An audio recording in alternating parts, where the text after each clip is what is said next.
Back at it again with this geezer. Good morning, afternoon, evening, wherever you are and wherever you get your podcast. Yeah, we are doing another in-person episode again.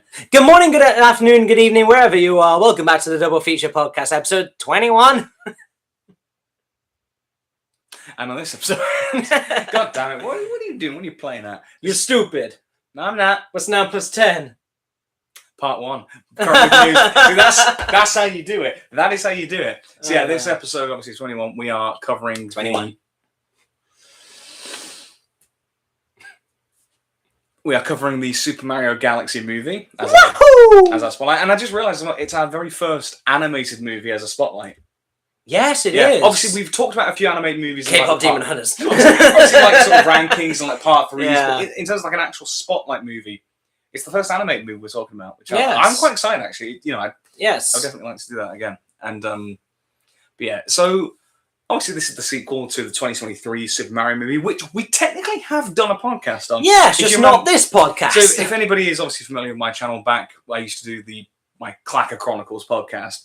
Back in our day. Back in the day. You know, back in the Clack of the Geek days, that was my sort of long-running podcast. Yeah. And I got you on a few episodes of that. Yeah, we did a few eps together. And we did sort of a couple of general chats. And it was almost like the blueprint for what this became, in a sense. Those kind of podcasts. And one of them, we did a couple of like specific movie and TV ones. Yeah. And one of them was of the Super Mario movie when that came out. Yeah, because obviously one of the big focuses of my channel, particularly back then, was Mario content, and so it made sense. You know, it's kind of bringing you on to get that perspective, and so brings my audience to you and your audience to me. So we'll probably link that in the description. I mean, it is shit, like quality wise. Yeah, but really in terms of like recording quality, but I think our combos were fine. Yeah, that's fine. It's the audio is dog is dog water, as you put it. Dog water. Yeah, the way you describe Minecraft. Yeah. But we'll probably link that if you want to get our opinions on the first movie. Kind of, for me, they've not really changed, to be honest. Yeah, I haven't watched it in a while, actually. I'm not sure I've watched it since 23. I can't lie, I've not watched it since it came out. I've got the DVD. But, I might have watched it in 24, but I don't remember. But, you know, I really like the movies. Obviously, that's from a fan perspective. But obviously, we'll get more into these later. But overall, just as like an overall point, I think Sonic does movies a lot better than Mario does. I think we'll find that out. And definitely better than Five Nights at Freddy's does. But not as good as Minecraft does. Hey! No, we're not. No, I'm sorry. No. I'm very sorry. Chicken jockey. They're never. Flint and Steel. I am going to talk about the current movie news. That's how you. Yes, current movie news. So before we get on to the Mario Galaxy discussion, we're going to talk about, obviously, in part 1, the current movie news and such. Things that are out. Things that are happening in the world of cinema. Absolute cinema. Absolute cinema. I'm not in frame. There we go. This is the best part of doing it in person, but so we just fuck around, you know. Yeah, so I've got a few notes of the things I've got for part 1. I've only got like one thing, so I can remember it. I may as well like get these out. So I'm going to start. We've got another passing. Yes. Movie legend. This one, it's less of a sort of big movie star. It's a little bit, slightly more niche. But it's the passing of James Tolkien. Now that name might not sort of automatically ring a bell, but you will have absolutely seen him in stuff because he's quite he passed away recently at the age of 95. So he's lived a good life. Wow, 95. Lived a good life, but throughout like the 70s, 80s, 90s, he was a bit of a well-known character actor. He would appear in lots of stuff and whatnot. He was in the original Top Gun. He's been in plenty of other things, but the main thing I know him from is he was the teacher in the Back to the Future films. He was the principal. Yes. Yeah, and that's the thing, and that's why I wanted to, you know, obviously I know he's not a big movie star, but he's one of those like reliable character actors that he was always great whenever you saw him. Even if it was like obviously in Back to the Future, that's a very minor role. He's not one of the big plays in that series, but he's always memorable, and I always love like his little interactions with like Marty or George or Biff and whatnot.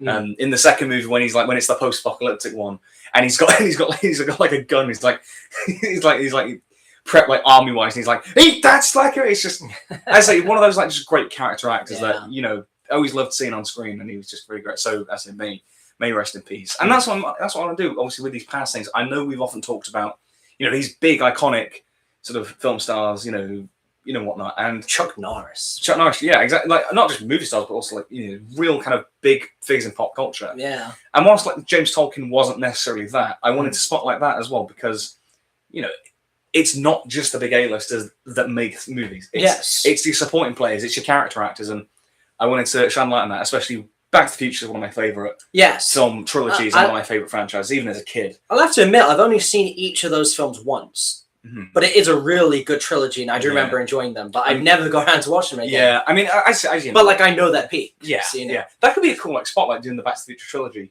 Yeah, maybe. I think we've been recommended to do that actually at one point. Probably, yeah. But yeah, they are good films. Yeah, but like the Back to the Future films, even as a kid, they were like some of my favorite. I think at one point, the first movie was like my favorite movie of all time. Not anymore, but like it's still like top 20 probably for me, like of all time. They said we'd have flying cars by now.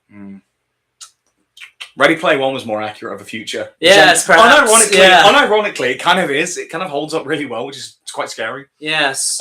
But as I said, in terms of James Tolkien, may he rest in peace. A great character actor, and best wishes to his family and fans and friends. So next up, I've got. Okay, so next up, I've got a few movies I'll talk about, but the other non-movie review, I suppose, is a first look. We had our first look at a very anticipated movie that's coming out soon, Spider-Man Beyond the Spider-Verse. And when I say anticipated, I don't mean by you. Well, no, I am anticipating it because Nick Cage is back. That's the only reason I'm watching it at this point. It's just because Cage is back. Yeah, but this is set to drop in June of 2027, and we've had a first look at some still images from the film.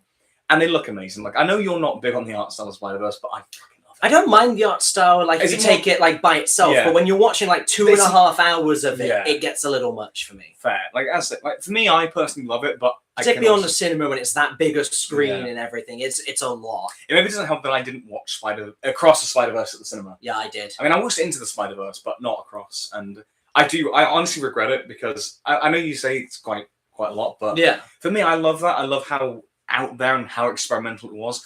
I don't love how the effect on the animators though.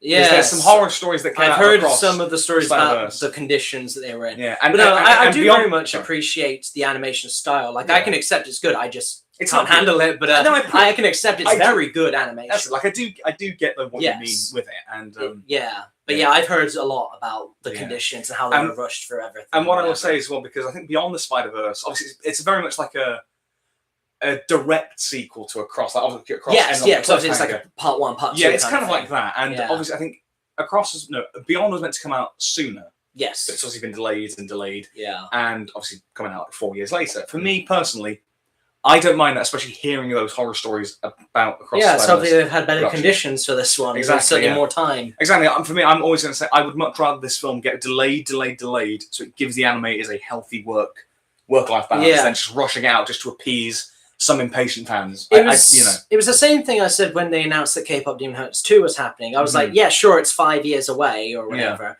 like 2029. So yeah, like 4 years away as of last year when they announced it.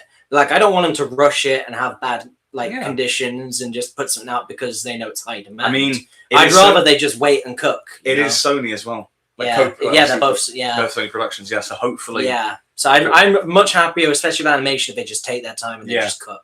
I mean, not purely just for like the work ethic of the animators, but also like the end product as well. You know, it's yeah, you don't want to rush it. You know, like obviously, if you rush that, that's forever. Yeah.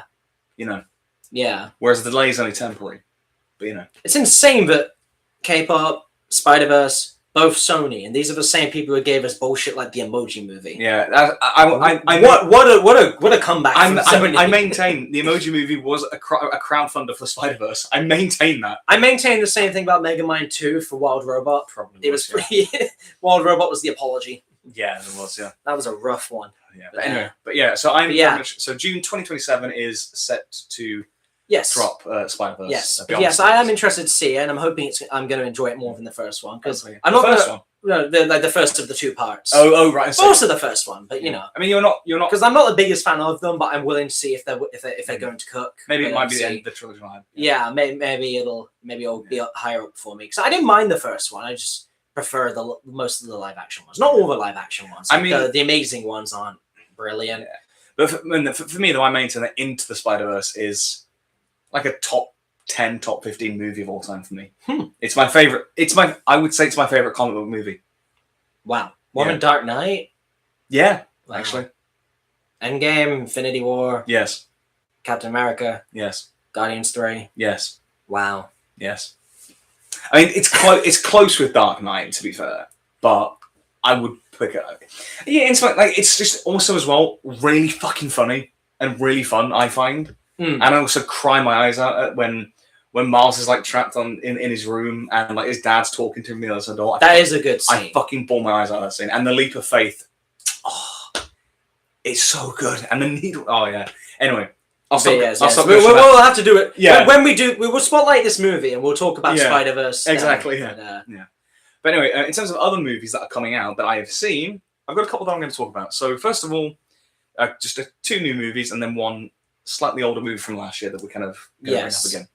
So first of all, the new Pixar film Hoppers. Yes, I've seen the trailers. This I've seen the lizard. The lizard is in Fortnite for some reason. Yeah, why? Yeah, I don't know. Yeah, Hoppers, the new Pixar film. Pixar's been a bit of a ups and downs. Lately. Very inconsistent. Very inconsistent. Yeah. It used to be like guaranteed hits from them. Yeah, the 2000s was like their peak era, and then now it's very hit and miss. You never know what you're going to get. And Hoppers kind of from the trailers looked a bit shit. I can't lie. For me, it looked kind of like just a bit kiddie crap. It was legit really good though. It was genuinely really good. I thought it was great, and it was really funny. It felt for me what I got from it most is it felt really fresh for Pixar. It felt like something that I couldn't really compare to any other Pixar movie. It had a very zany, out there tone. It's very bonkers, almost kind of like a DreamWorks film sometimes. Like, you kind of Madagascar's and the kind of very zany comedies that DreamWorks do. It had a kind of vibe of that, but it also still had the Pixar heart, great visual storytelling, great animation, great sort of themes. And obviously as an adult watching this, I can read into it and there's like environmental themes, but they don't feel heavy-handed. They feel nuanced, with the different characters. And it just has a lot of heart. It's not trying to bash over the head with it. It's just letting this scenario play out, and it's just exploring the characters and the heart, and their wants and their falls, but ultimately a lot of good meaning characters, but go about it the wrong way. I think it's very well balanced, and but I say it surprised me, but it's Pixar. Like when they know what they're doing, they know what they're doing. Yeah, I mean they've created some if you think about Pixar, they've created some of the best emotional moments ever. I mean, look at the first 5 minutes of Up. Oh god, yeah. I mean, sure, that carries the whole film, but that's. It's still a good film, but those first 5 minutes are the best part of it. Yeah, like genuinely some of the best visual storytelling you will ever see. Like I remember when I was in English class back in year 6, we were analysing just the first 5 minutes of it and just doing about that. The amount of times that scene gets brought up in a film. Yeah, that was cinema, honestly. Yeah, it was. And then obviously you had a lot of you had emotional beats in Toy Story 3. Oh, the ending of Toy Story 3. I was rewatching Toy Story. It was on TV the other week, and I was rewatching it, not the ending, but the chunk of the film. I forgot how good Toy Story 3 is. It's amazing. Honestly, the first 3 Toy Story films are all really good. Yeah, the fourth one's a bit unnecessary, and I'm not sure about the fifth one. Yeah, that's the thing. Actually, but as a trilogy, it's a very good trilogy. But you kind of remind me, actually, circling around to Toy Story. Obviously, Toy Story 5 is coming out this summer. It is. And that's the Pixar film this year that a lot of people are kind of focusing on for good or bad reasons. It didn't quite. I think it's got interesting ideas, though, of the idea of technology displacing toys. That is very much a common thing, but it's whether are they going to do anything interesting, or is it just going to be a bit gimmicky? Yeah. But a lot of the conversation with Pixar recently has been about that, and Hoppers just nobody really talked about until it came out, and except the lizard. Yeah, saw that thing everywhere. I don't know why, but then people watch it and it's actually it's really good. It's genuinely really good, and I want more like this that actually does feel fresh and feel it's a little bit different. It's not just the same old. I really enjoy that. Lizard. It's also just really cute talking animal movie, But then the other new release I've seen, and and this kind of links to that part 3 because we're talking about space movies, but I won't be talking about this in part 3. No. Project Hail Mary, the recent film from Phil Lord and Chris Miller, who have also worked on Spider-Verse movies. Yes. Also done the Lego Movie. They've done Cloud with a Chance of Meatballs, 21 Jump Street. But yeah, they've directed the new film Project Hail Mary, based on a book by Andy Weir, who wrote The Martian. Oh, okay. And this film was absolute cinema. This was Ryan Gosling. Ryan Gosling and Rocky. Yes, my guy Aaron, who came to the show the other day, he watched it. He loved it. You would love it. I think you would love it. Yeah, at some point, because I've probably missed the cinema run at this point because I've been busy with the show. I don't know, actually. Though. I think it might still be on. But I think Aaron's probably going to get the DVD. He's got a home cinema, so we'll probably watch it together at some point. It's one you've got to watch. It's a gorgeous space movie. The visuals. Yeah, if we didn't have the show, I would have watched it sooner. But it was weird timing because my parents went to Florida without me, and so I was home alone. I didn't want to just go to the cinema because well, at that point, Yeah. And then we had the rehearsals going on all the time. Yeah, show week was. I had quite a few movies I wanted to watch. I wanted to watch Good Luck, Have Fun, Don't Die. Yeah. Didn't get to watch that. Yeah. I was going to watch another film. I can't remember what it was called. It was like some sort of horror film, and it had like Steve from Stranger Things in it. Oh, I think isn't that Zombie One or something? Yeah, Zombie One or something. Yeah, so I wanted to watch that as well, but I didn't have time because of this and everything. So I only had time for a few movies. So obviously I watched Galaxy, and then Dungeon for Dinner. Hey. Yes, we will be doing a bonus episode about our show, which was very fun. Yeah, back to later. Yeah, back to Project Hail Mary though. Genuinely for me the best film of the year so far, and it's going to be tricky to beat. To be fair, what was winning before that? It's not been a Um, brilliant year so far. I don't think nothing No, too actually exceptional. not too bad. Like obviously Hoppers, Yeah, and but Project Hail Mary was like the first truly fantastic 5-star movie. my parents watched it while they were in Florida. It's Actually, stellar. so it was really It's good. so good, and again making me cry. It made the audience I can hear people sniffing because it's a very simple film ultimately. Mm. Like it is this bond between Ryan Gosling as Dr. Grace and this alien that he meets called Rocky. Yes. Who he names Rocky. Yeah. And you'll, as a Rocky fan, you'll appreciate some of the little nods to it. Yeah. Well. You'll really appreciate it. Yeah. But it's just such a beautiful little story between these two, between their bond, and trying to, these two completely different species coming together to work for a common goal, try and solve their issues and basically save their world, because it's basically Ryan Gosling has to go to space to save the Earth. Okay, yeah. Basically, it's this he has to. Yeah, I mean, I've seen the trailers. So Yeah. Yeah, and I try to avoid the trailers. I try to avoid the trailers for most films nowadays. I do, but when you go to the cinema, the trailers. But I kind of just block it out. It's just I just block it out. I'm like, yeah. But that's the thing. It's it's exactly my kind of thing. It's this grand scale, grand scope sci-fi story. It's epic. It's got these huge stakes underlining it all. But its core, it is this two-hander between Ryan Gosling and an alien. And it's that, big ideas intertwined with the personal. And for me, those kind of stories are the most compelling. Yeah. They're what I tend to connect with. And please go watch it. There's not just you. Please go watch it. Okay, But it's obviously, if I can recommend one film from this year so far, it would be Project Hail Mary, because it is stellar. I have a different film from this year I'd recommend, we'll wrap up what you've got first. Actually, what okay. Go with your film, and then okay, so kind of links to what we're so film of the year for me so far is Pizza Movie. Pizza Movie. You know what's really weird as well, because around when you watched it, I also watched it's an older film, but Licorice Pizza. Oh yeah, it's the Paul Thomas Anderson movie. Yeah. Yes, I watched that around the same time. Yes, that you said you watched Pizza Movie. Yeah, Pizza Movie is the return of the stoner comedy, basically. It's the spiritual sequel to Dude, Where's My Car? In a way, but these movies have been this genre has been dead for a while now. Sadly, because they're hilarious. But yes, this is the comeback of it, and so it's got the guy who played Dustin in Stranger Things. Gaten. I met him. Yeah, he's in it. Shall I find my autograph? Yeah. Let me go find it. And then it's also got Sean, somebody who played Adam Goldberg in the TV show The Goldbergs, which I watched. I actually saw the set of that at one point when I was in LA. But yes, it's about these two guys who really having a shit day at uni, and they find some weird drugs that fall from the roof of their room. Yeah, and so they take the drugs because they're stupid idiots in uni. And then I know a lot of stupid idiots. They start seeing shit and whatever. And there you go. That's this. I met Gaten. This was back in 2018, so it was obviously from season 2 with the Ghostbusters. Yes. But yeah, so really cool. Yeah. But yeah, so it's the two guys that take the drugs. And then they realize that the only way to stop the final stage of a drug, which is really gnarly, the only way to stop that stage is to eat pizza. And so they spend the whole movie trying to get to this pizza. I rate that, actually. You know what? And then while they're doing that, they've got a group of RAs coming around trying to find anyone who's got drugs and whatever. They do a scene where they recreate a scene from Inglourious Bastards. What scene? A scene where the RA guy's interrogating a guy who's got a bong in his room or something, and he's you're hiding the bong in the fridge. Oh, the opening of Inglourious Basterds. Yeah. With Hans like, So you're hiding enemies on the stage. Yes. Yeah. Oh, that's. So they parody that scene You sold me on it. They parody that scene with a bong hiding in a pickle jar in the fridge. I'm just imagining it now because how tense that scene in Inglourious Basterds is, and I'm just now picturing. Yeah. Even down to the bit where he starts crying and the guy starts crying that he's found out about his bong. But yeah, really funny film. Really unexpected ending. Really funny stuff happens. I don't want to spoil too much because it's the kind of thing where you just have to go in blind and you get these random things that are just so absolutely insane. Yeah. I don't like it as much as like, Dude, Where's My Car? Nothing could be doable.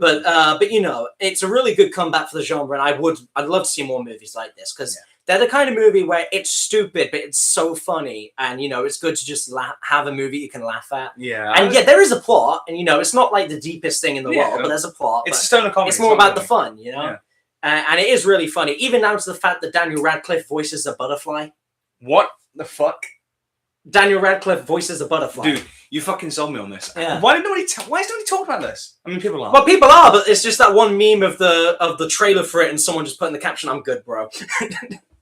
But you know, a lot of people were like shitting on it and thinking it was going to be some mid-air movie, but it's genuinely really funny. This is like it's actually really enjoyable. Is it on Disney Plus? Is it? Yes, I believe it is. Hulu for any American viewers. Who are you talking to?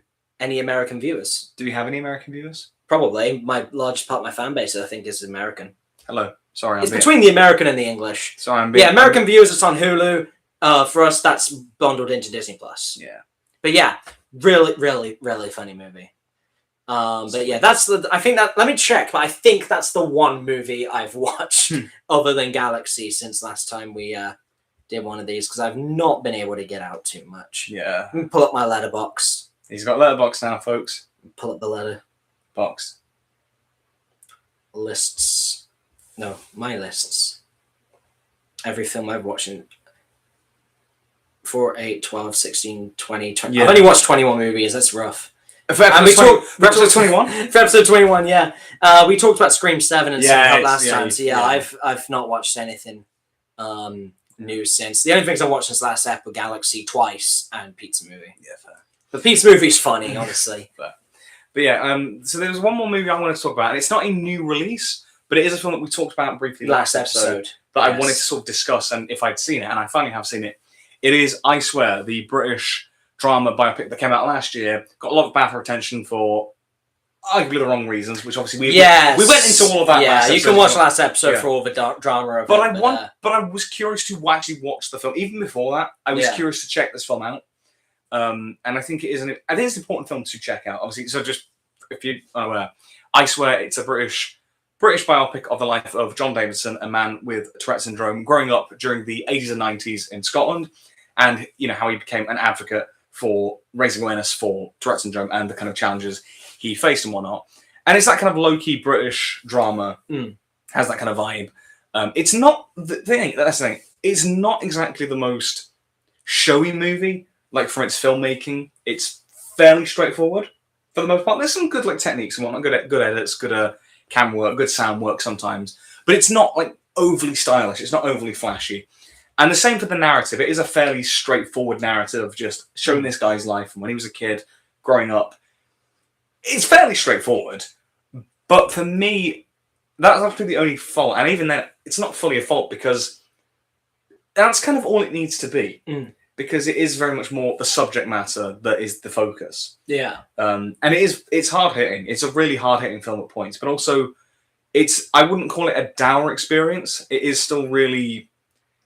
There is something really quite beautiful about seeing this guy who absolutely means well, getting screwed over, you know, but also making a life for himself and raising awareness. And particularly the bits that later on got me when he's grown up and he's like sort of raising awareness, particularly like when he's like giving talks in like schools to other kids with Tourette's and whatnot when he's older, and like seeing that, how he becomes a role model for the next year. I think that there is something really, really beautiful about that. Yeah. And so I would absolutely recommend it. And yeah, and also as well, weirdly, it feels quite nostalgic because obviously it's set during the 80s and 90s. but it has that like British nostalgia of like the 80s and 90s. So you've got like British new wave songs, like they play a New Order song at the start. Oh, yeah. It's set in like 1983, but like the aesthetic of like British schools back in the day, like kind of what my parents grew up with, because they kind of grew up in the 80s and whatnot. It has that. I don't know. It has that weird like nostalgic vibe, but not like traditional 80s nostalgia, like American 80s nostalgia. Yeah. I don't know. I just thought that was kind of interesting, and like it was a bit like in like the 90s when he's watching like Gladiators on the TV, and I'm like, oh shit, yo, I know that show. I used to watch that. Yeah, but again, even though I didn't watch it like necessarily all the time, I always remember it being a thing. Yeah. And even I remember like when cause it's carried on into like the 2000s, didn't it? Well, there's a show going now. There's a bit of Gladiators at the moment, which is quite good. But like we've always known about it as a thing, and I think that was kind of great show. Yeah, great. And like when it came on, it was like, it was quite big in the 90s, and it was like seeing that. I saw the reruns on Challenge. Challenge. Yeah, like Channel 47 on Freeview or something. Yeah. I used to watch that all the time back in like the early mid 2010s. Yeah, it's. I'd watch it day and night, and Gladiators would come on quite often. Yeah, but it has that cool aesthetic and of that era, and that was quite cool. But yeah, a really powerful film. And that's the thing. What we were discussing, obviously, the kind of casting of it, of like, is it a film that is like well intentioned? And I very much do think it is well intentioned. Obviously, I still maintain that what happened at the BAFTAs and the kind of circumstances of a guy without Tourette's, gets showered with praise for playing a man with Tourette's, but then the actual guy who has Tourette's, he gets ostracized. Yeah, I do still maintain that. That is an unfortunate thing, but I can't really fully blame the film for that, because it does come after that came after. And I maintain the fact that as well. I absolutely do not think the film was made with bad intent. No. And I definitely, you can definitely tell it's made with good intentions. But hopefully this does pave the way for actual creatives with Tourette's to tell their stories, and and sometimes you do need that push from somebody outside. It would be nice now to see more people with Tourette's, actually tell their stories. Yeah, I think that's important. But I would love to do a bit more of a deep dive on that film, because I think it's not one that I can really do justice fully in a little part one segment. But yeah, we may do a bonus episode on that maybe sometime. Potentially, yeah. Yeah, I was thinking if I do, I may get Rich, who obviously, we linked his video. Yeah, and last app. Yeah, and obviously, I hope you go watch it. But yeah, if we ever do an episode on that, I will actually get him on. Makes sense. Yeah. Because I think his perspective, I would like to sort of debate that and discuss that. It'd be really valuable. But that's all I've got for part one this episode. Ditto, I think. I mean, technically we could say we've already said it, but we did a show. We've said it many times this hour. We did a show. We finally did it this week. We've just taken the set down this morning. But I'm wearing my little theatre jumper. I don't have the next show. I'm not saying. I don't have merch. But yeah, I haven't. You haven't shelled out. I haven't showed out. I haven't sold out yet.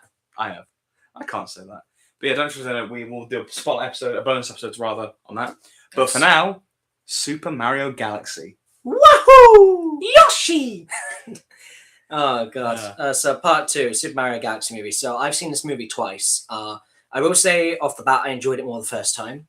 Because you the second time, the surprise is what's coming. And did like the cracks start to show?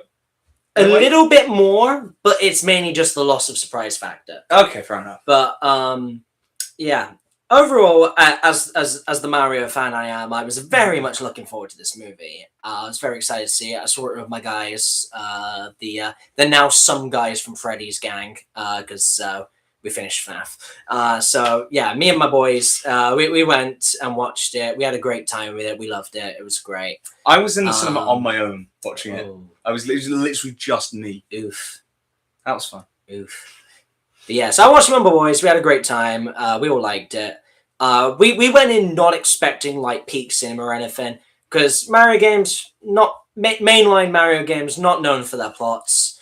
But Super Mario Galaxy is, though, isn't it? To a degree. To a degree, it is.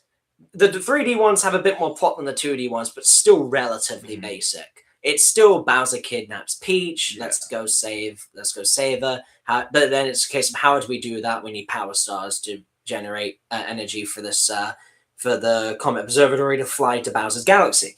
And then it's like, okay, so now we do all the levels, and there's not plot really much throughout the levels, except for like the boss levels every like second universe.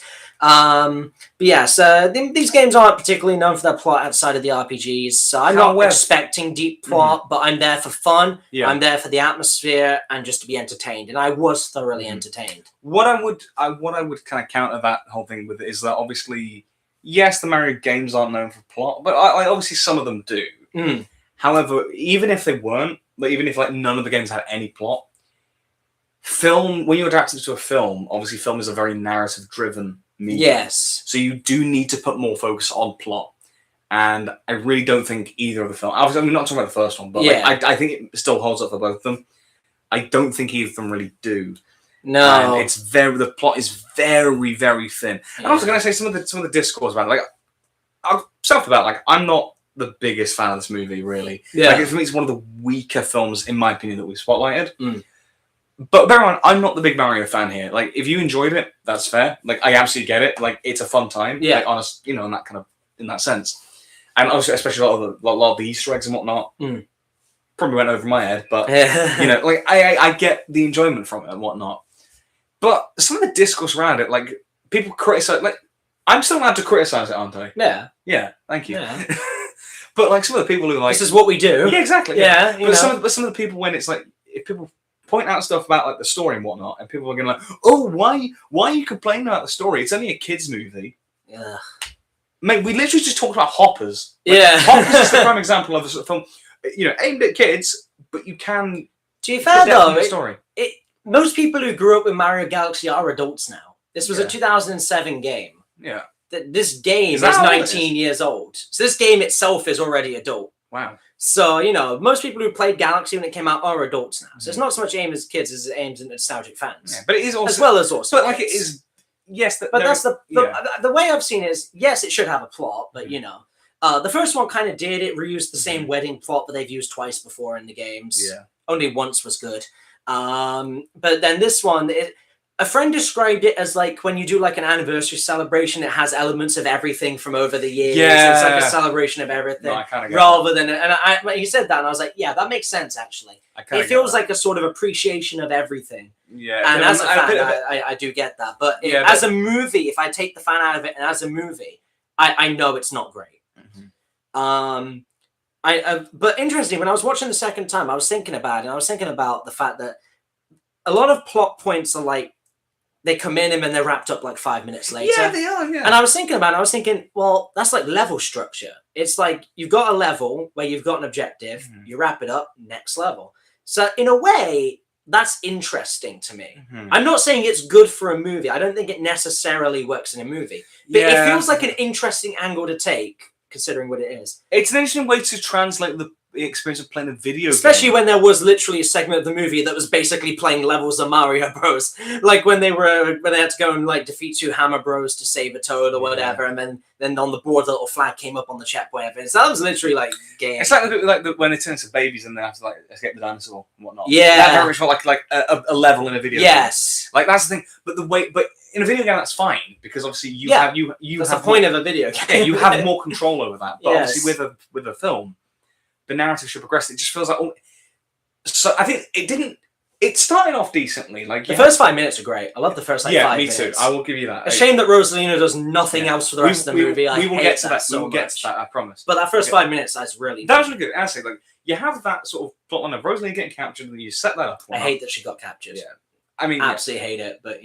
me too. To be fair, but in terms of like on a plot level, you've got that stuff, and then you've got our returning characters. Yeah. A and a B, right? And then also you've got the introduction of Bowser Jr. in that scene as well. Again, it sets everything up. Yeah, again. It's a great setup. Again, it works. That works. Yeah. That's fine. But then you've just got all these like little vignettes. It's like vignettes. It's like comedy sketch storytelling. It's like the little bit where they go to the Tostarena Desert to find Yoshi. Yeah. That's like a small little thing, then it wraps itself up immediately. Yeah. Although the scene where Yoshi walks through Brooklyn is absolute cinema. Okay, I did that. I will give. That is just absolute. I did love that. That was really funny. Yeah. I will give it actually. Yeah, Yoshi for me. Maybe like plot wise, didn't really do a fat lot. No, I will concede. I did enjoy him. Yoshi never does in the games though. No. He never does a lot. He's just there. Yeah, but this is one of that's one of those things where I'll kind of like concede and be like, actually, I found him cute. I found him funny. So I don't really care. You know? But it's with the other. I think for me, it's with the other stuff. Like all these little places. Like why are they in this casino? What's going on here? Why are they turning into babies? Why are they? trying to. I know it's a reference to the games and whatnot, but like, what does this? What are we doing? Like, this is. It's wrapped up like that, and it's like, well, what are we doing? You can't really settle down, For me, anyway. Yeah. But yeah, it's one of those films. But also, in terms of the first 5 minutes, and this is more so for my original fan base out there, that obviously the fans who know me from the beginning know that I started with Super Paper Mario. Yeah. There was a reference to that game in there.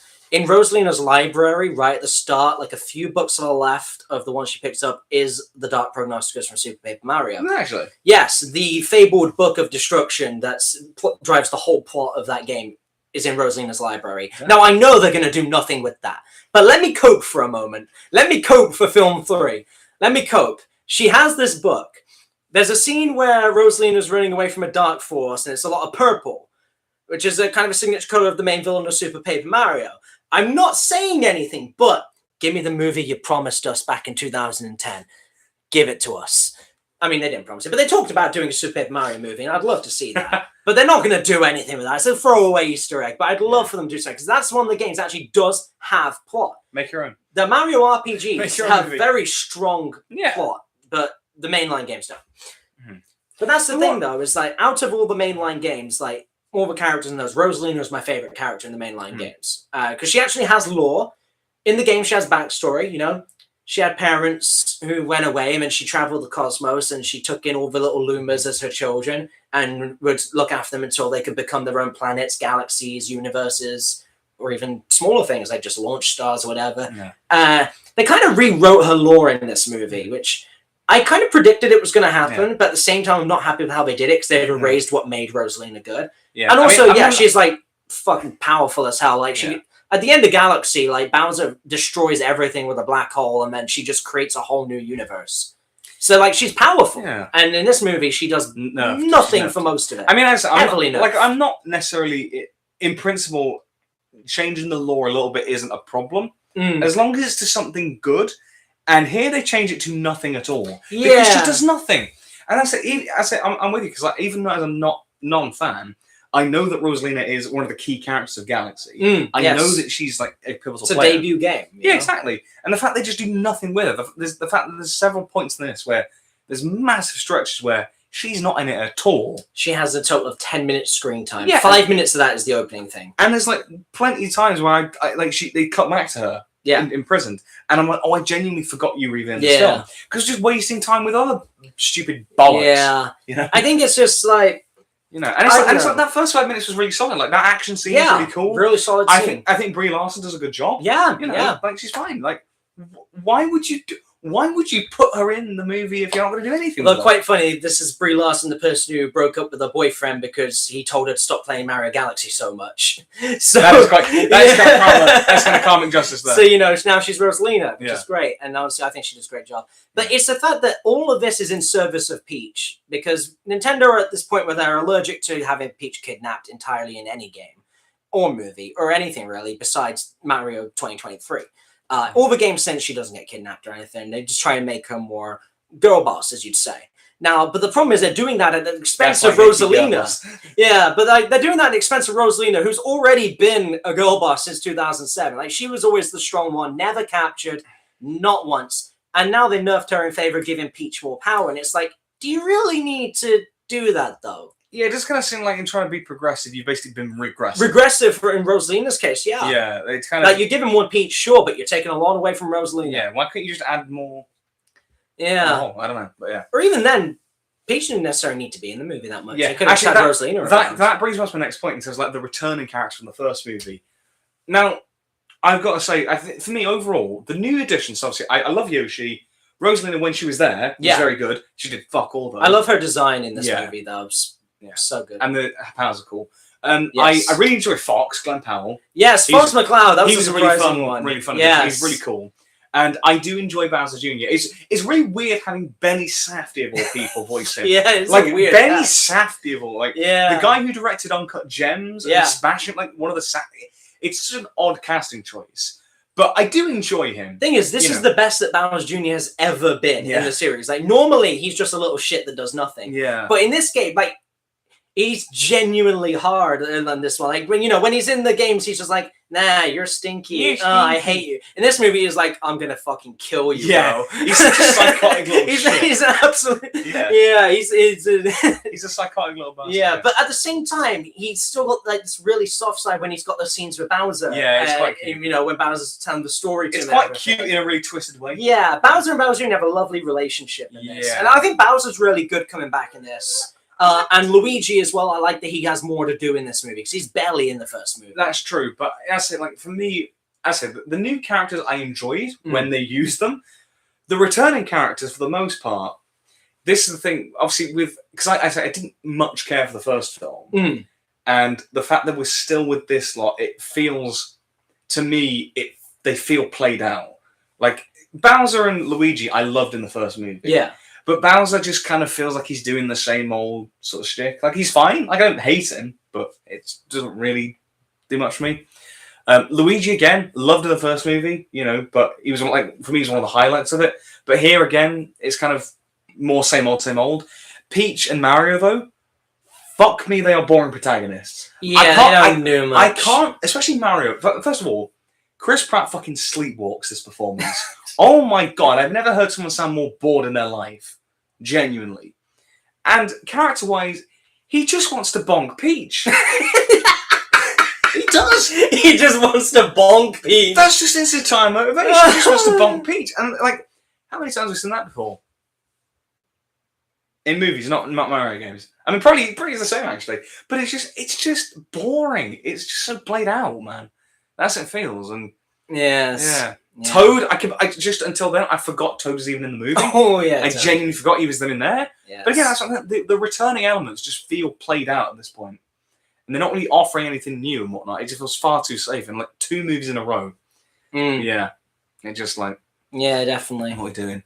And I say like with the new characters, they're great when they appear, but most they're not there that often. Yeah, most of them just don't really get much to do, and it's just a shame. Yeah, yeah. And I've also got to say as well, and another knock against the film. I felt like some of the humour felt quite dragged out at points. Like, some of it was good. There was some bits of humour that landed, but there were plenty of jokes where they felt like they were trying to drag them out for no reason other than just to pad the runtime. Yeah, like the one that's for me, the service robot who was like really slow. The one over here. Oh, Rob! Actually, I did like that. I found that funny. Yeah, it got old for me really. Like, the fact they did it again, like they did it twice, didn't they? And it was like, come on, like. For me, that felt like they were just padding time, and I'm like, "What are we doing? What are we doing here, man?" Yeah, I did find that funny, to be fair. Yeah. Like it was mildly funny the first time, but when they did it again, I'm like, "Come on, have you got nothing else to do? Come on." Might also be because we know who Rob is. Maybe I don't. Rob was like this SNES era robot and whatever. It's kind of old, clunky, whatever kind of works. Clanker. But yeah, that was interesting. They had a few references like Smash Bros. Obviously, Rob is in the Smash Bros. Game. Mr. Game & Watch was in this movie. So when Luigi painted this little, like, really cartoony silhouette guy, yeah, that's Mr. Game & Watch. He's like really old game series. He's in Smash Bros. So we were like, what the hell, really? And then like when Bowser Jr. painted that giant fucking dragon, yeah, so that's the dragon from Mario Odyssey, and I was like, I did not expect this. Yeah, but also as well when Bowser came back as Dry Bowser. Like, I know that happens in the games, but at the time I completely forgot about it. So I was just like, they actually fucking just killed Bowser. That's a little bit much. And then Bowser Jr. is there, look like he's gonna break down. I'm like, holy shit, that's you just crazy. Killed my dad. Also, that said, I'm glad that they didn't go the Sunshine route and try and have Bowser Jr. convinced that Peach is his mother, because we've been there. Oh, we've been there. We don't need to do it again. I was about to ask, who is Bowser's wife? Shigeru Miyamoto, the creator of Nintendo. We all just agree that he's the mother of Bowser Jr. Is this like the prequels of Star Wars where Anakin just didn't have like a father? Perchance. He was great for the Force. But yes, when Bowser Jr. debuted in Mario Sunshine in 2002, the plot is that he's used his paintbrush to disguise himself as a Shadow Mario to commit crimes to get Mario arrested fraudulently, while then also hunting down Peach because he's convinced that Peach is his mother, which Bowser's only told him so that Bowser will get Bowser Jr. to kidnap Peach for Bowser's sake. And then the final level is inside a mountain called Corona Mountain. I played this game in 2020, by the way. Really? And then the final battle is yesterday. And the final battle is against Bowser in the hot tub. Sunshine's a weird game. It's a very weird game. Coming. This is the one with voice acting where Bowser Jr. sounds like Bart Simpson. Coming 2029, the Super Mario Sunshine movie. Yes, which is going to Rated feature 12. elements from all the other games except Sunshine. Rated 12, yeah, rated 12. That's the thing. As I was saying, like the Super Mario Galaxy as well. Even though I haven't played it, it has a very distinct style, like the actual atmosphere of it. Obviously, like the space sort of setting of the galaxies. Yeah, and the music. So I've heard the music from it. It's this really ethereal. So, and the music is pretty fully good. Orchestrated. It's a fully orchestrated soundtrack for Galaxy, and I've got the CD. It's very good soundtrack. Yeah. But I've got to say for this, I didn't really get the vibes from it because I think, like, I'm not saying it was bad. I said the music was very good. The animation looked gorgeous. The animation was great as always. But I think it's more conceptually. It didn't feel this kind of like ethereal, very almost beautiful vibe. It just felt like any other generic sci-fi adventure sort of thing. And I didn't really feel. I think that's from trying to incorporate all this other stuff from. Yeah, I feel like if games. they were going to do Galaxy, which I don't think they should have done this early, to be fair. But if they were going to do Galaxy, I think they should have locked in on just doing Galaxy. Yeah, and not regular Mario Bros, not Odyssey, like just Galaxy. Yeah, exactly. Yeah, I think that's the trouble with it. If they try to cram all these elements from the different games in. How the hell they're shoving Daisy in the next film, I do not know, because they pulled her in the post-credits scene. Yeah. I didn't even stay for that post-credits scene. Yeah, so did you say for one or none? I stayed for the one of the Psycho. The Psycho Luma. Oh, I love that guy. I love that guy. Yeah, but the second one, that fucking monkey steals something from one of the little like tree guys, and then Daisy comes along to beat up the monkey, give the thing back to the guy, and yeah, so Daisy's in the next movie now. So we've got all three princesses, but what the hell are they gonna do with three of them now? Are they just gonna write off Rosalina at this point? And they're gonna catch them all. They're gonna catch Pokemon. Gonna catch them all. Yeah, that's what's gonna be next time. We're gonna have the goddamn Pokemon in the next movie. I mean, they already worked the Pikmin in this one. Honestly, I'd rate that if they just put fucking Pokemon in there. But Ash Ketchum tries to catch a Koopa. It's one of the 90s Koopas. Yeah. The 90s Mario movie. Oh. That'd be sick. Oh, that man. would be sick. But yeah, it's in a way though, after watching these two Mario movies, I respect the 90s one more for the risks that it took. Yeah. Because these ones are very safe movies. And I'm kind of like sick. I like two of these in a row. I'm kind of sick. Unless the third movie does something really bold. Yeah. I'm kind of sick of them. I will always watch them because I love this series and I grew up with it. But I feel like even as a fan, I think you should you deserve better. Like, yeah. As I maintain, the Sonic movies have those references. Like Sonic 3, obviously. Sonic 3 was like peak video game. Yeah, but it's like obviously it's taking from the Shadow Maria plotline from Sonic Adventure 2. Yes. But yes, it's a video game, and obviously there is the element of you control the video game. But it's taking those story elements and crafting a good, compelling narrative. And then obviously they added their own new things as well, like having both Robotniks. Like the older Robotnik's dead for the whole of the game. Yeah, exactly, so they've made their own edits to that. And like that's what I think with all these video game adaptations, and that's another one actually. I'm interested for Street Fighter coming out. I don't expect it to be peak, but like I expect it to be cool, good action and everything.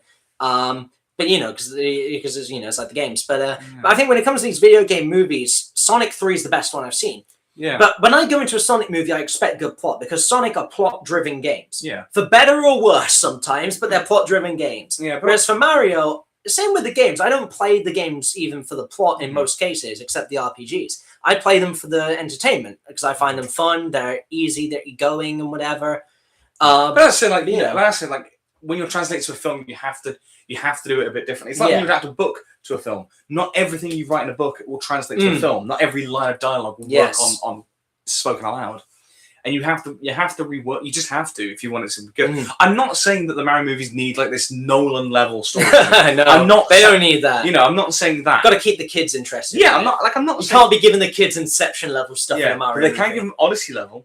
Yeah, maybe. Yeah, But what I'm saying is that you need to at least try a bit more, and that's the thing. But that's the thing is with these movies, like I said, Sonic, I expect plot. We got plot. I'm happy. Mario, I don't expect plot. Didn't get much plot. Not dissatisfied. Yeah. FNAF is very lore heavy, and we did not get great plot, and that's what disappointed me most with that one. Yeah. But I'm holding out hope for number 3 because Scott's actually hired writers to help him write that one. So hopefully it might be good. Scott, bless him, he tries his best, but 5 Nuts for his 2. Yeah. I do think about it, and I did really enjoy it, but I know it's really badly written. Yeah. But but yeah. So like with the Mario movies, I don't expect the world, but I'm happy with what I get. I'm entertained, but I know they're not peak, and I would like them to be peak.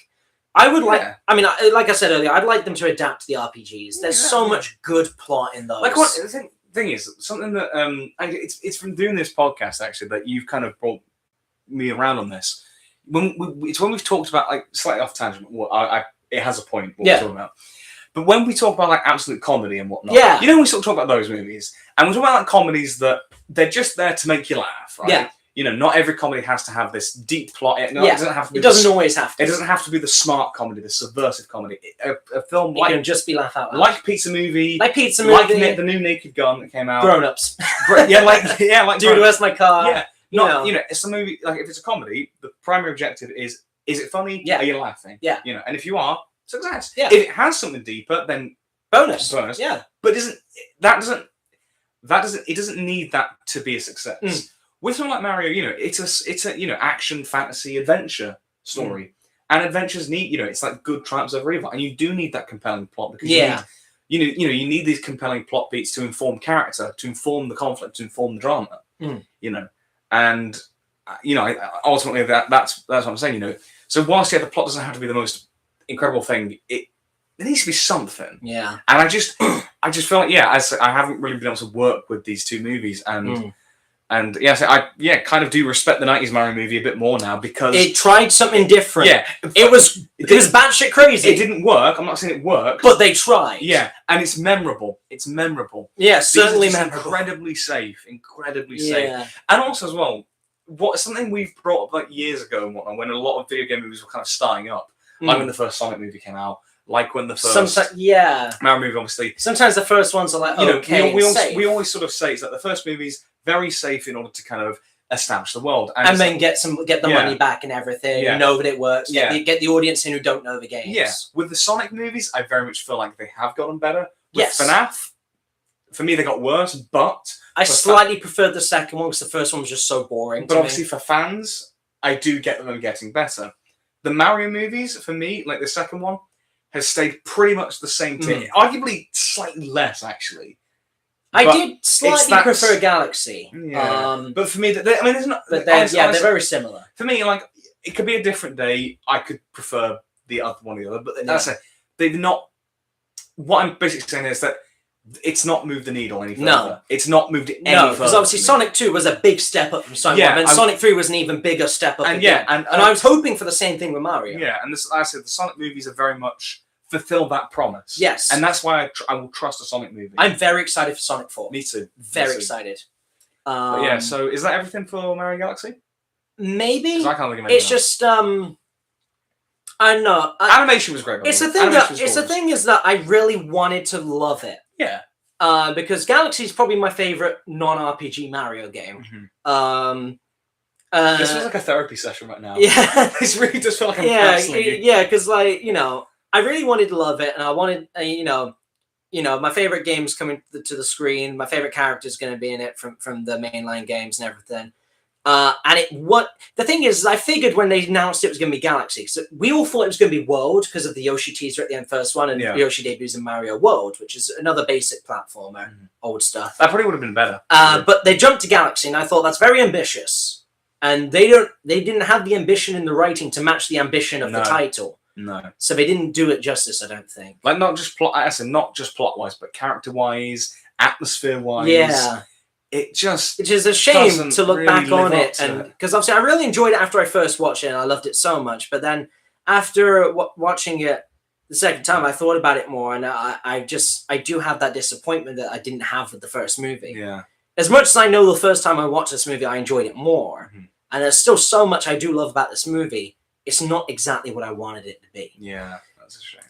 But maybe they'll get better. Maybe they'll actually take from the RPGs. Maybe. But I'm always, and it's more of a personal gripe with Mario in general these days, is that I think I told you about it, but after my favorite game, Super Paper Mario, came out, it came out with this completely unexpected plot line about universal destruction and the power of love and everything, and all the different types of love that exist. Yeah. And all that sort of stuff, trauma, lots of deep topics in that game. And It didn't do as well, I don't think, as like a lot of the other games. But then the guy who created Mario, Shigeru Miyamoto, so he sets out a rule saying no more original stories after this one. Stick with what we know. Get no more new characters, no more new villains. It's Mario, it's Bowser, he kidnaps Peach. This is what it is. Keep your plots out of my Mario games. It's a bit of a... And then the next Paper Mario game we got, my fans will know, it's pretty bad. Because it is just Bowser kidnaps Peach. And there's one new character, but she's an absolute bitch the whole time. Like, she just spends the entire movie blaming Mario for... the entire game blaming Mario for what Bowser did. But, you know, Kirsty, absolute bitch. But, yeah. Okay. But, yeah, so after that, they stopped caring so much about the plots. Whereas, like, you know, with Sonic, sometimes the plots aren't great. But they always try a new plot every time. Yeah. They try something. If it works, it works. If it works, it doesn't. Even Sonic 06, and again, my fans will know, that game is buggy as hell. It's really bad. It's got some questionable scenes. Sonic's story doesn't do much. But the overall plot of that and what they do with Shadow and Silver is really good. And I think they're going to incorporate elements of this in the fourth Sonic movie. Hopefully, yeah. But like Who's coming back for Sonic 4? Who's that again? Pretty sure everyone's coming back, really. No, I mean, like, who's the new character? Sorry, for the new character. Who's Amy. Amy, that's it. Amy's coming in from this that's one. What I meant. Who are they introducing? Yes, to the games? but I wouldn't be surprised if they bring in Silver the Hedgehog as well, because I think they're going to do some time stuff, and you know, Silver's from the future. Time and space. Time and space, yes. But like with the Sonic movies and games, they always take a new plot idea, and I respect. Even if it doesn't work, because like Forces, it doesn't work. It's bad, but they tried something new. Every game tries to make its own identity. Whereas Mario, a lot of the games are the same. Even down to the fact that New Super Mario Bros. DS, Wii, Wii U, 2 are all basically the same thing. Like 4 times over. At least one does a little different. At least one does a little different. But even then, one does an absolute acid trip of a game, by the way. It's basically Mario on drugs the entire time. My kind of party. Yes, but you know, so like, I'd love to see them incorporate the early RPG plots into the next Mario movie, and I know they won't. I know I'm coping, but like, you know, I know I'm coping hard. But as a big fan of I'm coopering it. But as a big fan of the RPGs, I hope they bring stuff like that in. Bring in an original villain, not Bowser Jr. If anything, again, make them team up with Bowser, because the best games are the ones where Bowser's on your side. Yeah, that's kind of, again, that very much felt. I was hoping, like, if they were going to go down the fully kind of, you know, Bowser turning good route and trying to like kind of bring his son to the light. Yeah, you know, that could have been a compelling sort of change of pace. Could have been, and that's what I think. You know, if you're going to bring back the old characters, do something a bit new with that. And I was liking, you know, trying to, you know, then bringing, you know, maybe bringing Bowser back. And I thought there could have been like a kind of conflict of, I found these guys, they're not that bad, but my son's kind of bringing back to my old ways. Yeah. There could have been something kind of interesting there. But but they just kind of like get rid of that, and they just kind of like, well, Bowser's near my evil again. And then they just slime him. Like they just kill him. And he just stays like that. And I'm just thinking, there could have been something a lot more there. Yeah. And it's like, if you're going to bring him back, do something like that. You know, have him, you know, in the first movie, him the enemy, fair enough. That's fine. Have him as an ally this time. Yeah. You know, that could have been a cool... But I hope they do that for the third movie, because I've got a few ideas of what the third movie could be. And, you know, if they go off of the game that Daisy's from, the main villain isn't Bowser.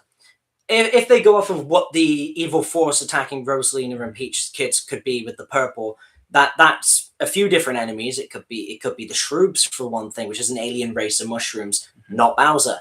So, you know, there are options where they could pick a different enemy that isn't Bowser and do something with that.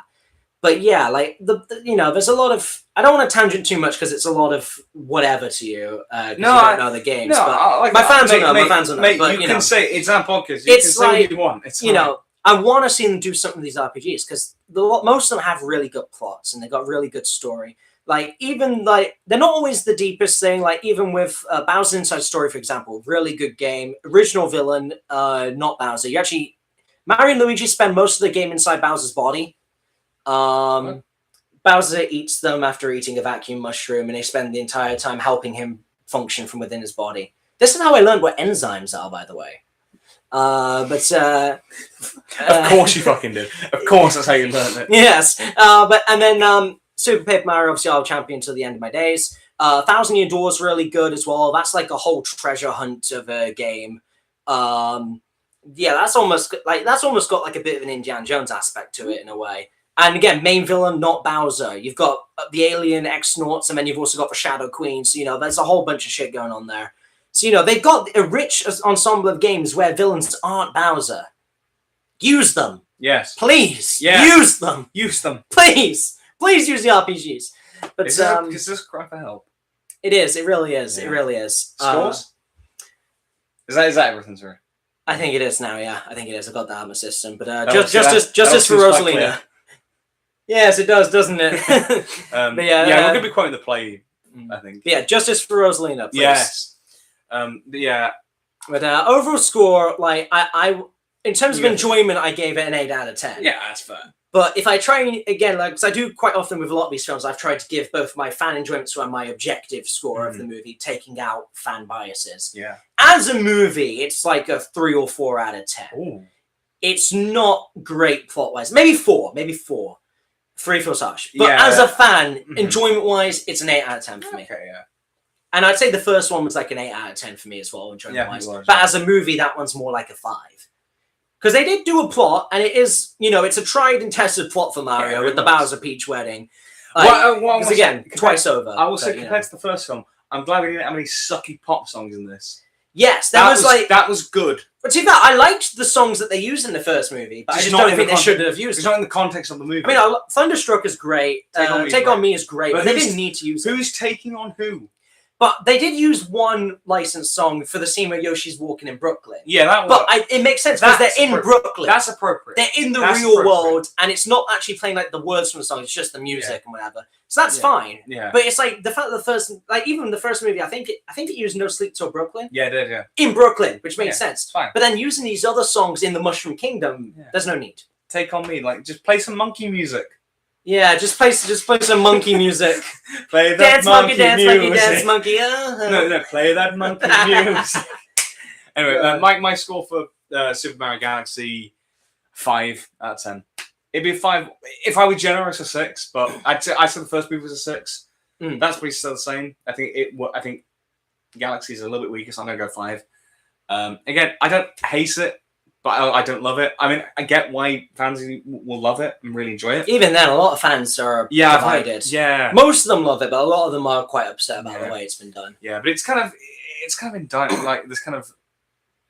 Yeah, I don't really get much out of it. It's, for me, one of the weaker films we've spotlighted, and it's that kind of thing of like everything feels like. Sadly, it is. Everything feels like everything feels like nowadays we're relying on nostalgia. It's all Easter eggs. And it's like. As I've admitted before, I am a sucker for nostalgia. Yeah, that's not a bad thing. I mean, it does what it's supposed to do for me. Yeah, but I also want it to be good in its own right. I think I can't lie. I'm a little bit burnt out on all the nostalgic Easter eggs and shit, and I'm kind of like, it's just like. But yeah, it feels it feels now pandering, and I'm just kind of, I don't know, I don't really. But also, the Easter eggs in these movies are mostly very in your face. Yeah. In Sonic, it's very obscure. Like even the fact that like Shadow watching like a Spanish telenovela is a very rare Easter egg to Shadow liking Latinas, which is like a meme in the community. Like it's such an obscure little thing that's not in your face. That's quite funny though. But they don't. And then even then, they had like they've always got like it's just these little things going on in the background, whatever. Whereas this one is like we're gonna put it right in your face, and here's Rob, here's a dinosaur, here's Mr. Game and Watch. It's like it's really in your face, and it doesn't necessarily serve much purpose. You know what I would rate if they want to do Easter eggs? I want to see Donald Trump Bowser. From the 90s Mario movie. Oh, you can't watch that movie and tell President Cooper. You can't tell me he's not just Trump. You can't tell me. You can't convince me otherwise. If they did that, genuinely never thought that before. If they did that, I would really respect that. Yeah. Or they had the original is it the Cooper designs, like the weird dinosaur fuckers. Oh yeah, maybe the Goombas. Yeah. But or I have John Leguizamo. Yeah, but they did But yeah, that I don't think they're ever going to reference that movie again. I think they should. I would respect that. I think it'd be good if they did. But it's like when The Mandalorian has referenced like the Star Wars Holiday Special. It's actually embracing something that you would not. Yeah. It's not just like it doesn't feel pandery. It actually is like let's fucking embrace all of this, And that takes some balls, and I respect that. It's like what I already like about the Sonic 4 teaser is right at the end of it, you can hear a bit of the song His World from Sonic 06, which is the game that everyone knows is like sucky, known to be the worst because of they rushed it to get out in time for Christmas and whatever. But they're not running away from it. They've embraced that. That's good. And like with the new Shadow Generations game that came out recently, they embraced Shadow 05, which is like really divisive game because Shadow had a gun basically, and a lot of people took offense to that in 2005, and he said "damn" and whatever. Damn. Yeah. Damn. But Sonic Shadow 05 is another one that people don't look back on too fondly sometimes because it tries too hard to be edgy and whatever. But they embrace that with that game. They seem to be embracing elements of 06 with this next movie. They don't shy away from their less than glorious outings. But that's the thing. All of us talk about Galaxy, and the main thing I'm thinking is I'm actually really excited for Sonic 4 now because I value Sonic as movies more. Yeah, it's kind of weird how like ultimately I don't have much feeling on Galaxy as a movie, which is a shame because I think like this is one of those kind of tentpole movies for this podcast that we've kind of hyped up as like. Yeah, a bit of build up to this, obviously you being a Mario fan, the fact that we had that original Mario podcast all back in the day, there's been a bit of build up to this, and the fact that it's just kind of a bit of a whimper. I can't lie. This really does feel like a therapy session. But how does it make you feel? Empty, not gonna lie. Yeah, empty. It honestly does. It's just I wanted it so much more. Yeah, like even if they did what they did, if they made it longer so they can actually develop things. Yeah, that'd be fine. Yeah. Because I don't know why animated films quite often feel the need to just be 90 minutes and call it a day. Kids' attention spans. These TikTok kids. You sound like a granddad. Gen Alphas. Dude, you do 6'7" on These stage. Motherfuckers with their 6'7s and their tung sahurs and their Ohio Riz whatever. Skibbity. Stupid Gen Alphas. You've brain rotted. You've literally, mate. Unk. I'm quite a dishy hunk. God, anyway, what a play. Yeah, and can't wait to that. We'll talk about it. On to part 3 now. We're going to continue with I want to just have a quick drink. Yeah, okay. Sorry. Yeah. Back to part 3. Oh, shit, yeah. Space movies. The final frontier. Yes. This is my frontier. This is my back ear. Wait, hang on. Where is it? Oh, what's bro doing? Where is it? Where is it? What's bro doing? You'll find out. What was that? My Reservoir Dogs thing. I've got too much shit here. Guitar. Check out Guitar George. He knows all them fancy chords. Ah! Fuck. What's bro doing? I promise it makes sense. Doctor Who Season 10 contains... Frontier and Space. Okay. Was it worth it? Oh yeah, it was. Was it worth it? Mate, look how fucking dusty. Yeah, it's very dusty. That is the. Yeah, bro is dusty. Dusty Springfield. Anyway, let's get on to space movies. Let's talk about some space. Obviously, like Super Mario Galaxy, space, sci-fi. I figured it would be more set in space, but yeah. Yeah. Mario Galaxy, the game, is set in space. So let's talk about space movies. Who wants to start? You start. Yeah, sure, I'll start. Let me pull up my movies. I've admittedly, as you know, I've not had much chance to prepare for this because we've been so busy with the show, and I've just not had any thought power left. So I've got my 3 movies, but I've also got up the plot summaries to remind myself of everything happened, to make sure that I convey it correctly. I tried to pick 3 very different types of movies. Okay. So one is kind of an action movie. Right. One is a comedy, and one is kind of a drama. Okay. So I'm going to start with the comedy, because there is a sequel to it coming out soon. Space. I knew you were going to I knew you were going to do Space. I knew you were going to do Spaceballs. I knew it. So, for the few people who don't know, Spaceballs, 1987 parody film of Star Wars. Starring Mel Brooks, John Candy, Rick Moranis, Bill Pullman. All these people. Most of them are coming back for the new movie, obviously, with the exception of John Candy. Rest in peace, passed away. What a legend, though. Comedy legend. But yeah, so all the other ones, even Mel Brooks, they're all coming back for this next movie. But yes, it's basically just a complete parody of Star Wars. So you've got your main character called Lone Star, And his alien sidekick Barf, which is like Chewbacca, and that's John Candy. Isn't Lone Star's played by Bill Pullman, right? Yes. So his look, obviously he's kind of like a Han Solo type character. Yes. But he's modelled after Indiana Jones. Yeah, because they're both Harrison Ford. Yeah, so I guess that's why they've done it. Yeah. And then you've got Princess Vesper, who's obviously the Princess Leia. And Dark Helmet. Dark Helmet, Darth Vader. Rick Moranis. Yeah, and then obviously they've got their droids, Dot Matrix, which is like C-3PO. Yeah. And there's Yogurt. Yeah. That's like the Yoda character. Who is also Brooks. Yeah, Mel Brooks, yeah. Wait, what? Yeah, also Brooks. Oh, and President. Oh, yeah. And then, of course, you've got, instead of the Force, you've got the Schwartz. Use the Schwartz, Luke. Actually, your Schwartz is as big as mine. I didn't watch Spaceballs. I started watching it. God. Yeah. But yeah, it's a really funny parody movie of Star Wars. It's a bit dated in terms of how it looks, but as is the original Star Wars. So in a way, that makes it a better parody of original Star Wars. Yeah. But yeah, it's really funny. There's some really funny little jokes throughout. One of them is, of course, a joke about Spaceballs 2, The Search for More Money. But now it's not called. It's the new one. The new one. Yeah, I love that. But I'm excited to see the next one because this was so Bill Pullman's character, Lone Star, is basically a hybrid of Luke Skywalker and Han Solo. He's like your sort of dashing sort of hero of the piece. Yeah. And Barf is basically Chewbacca. He's a half man, half dog.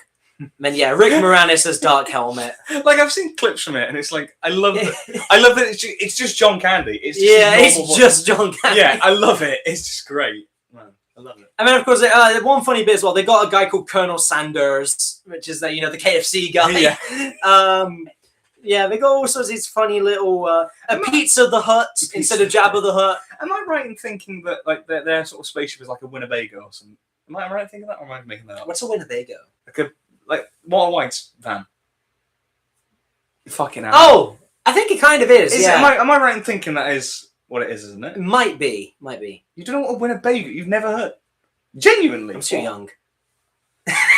You're older than me. No, you're old. Yeah, I am. But that's Spaceballs. Spaceballs. It's a really funny parody movie of Star Wars.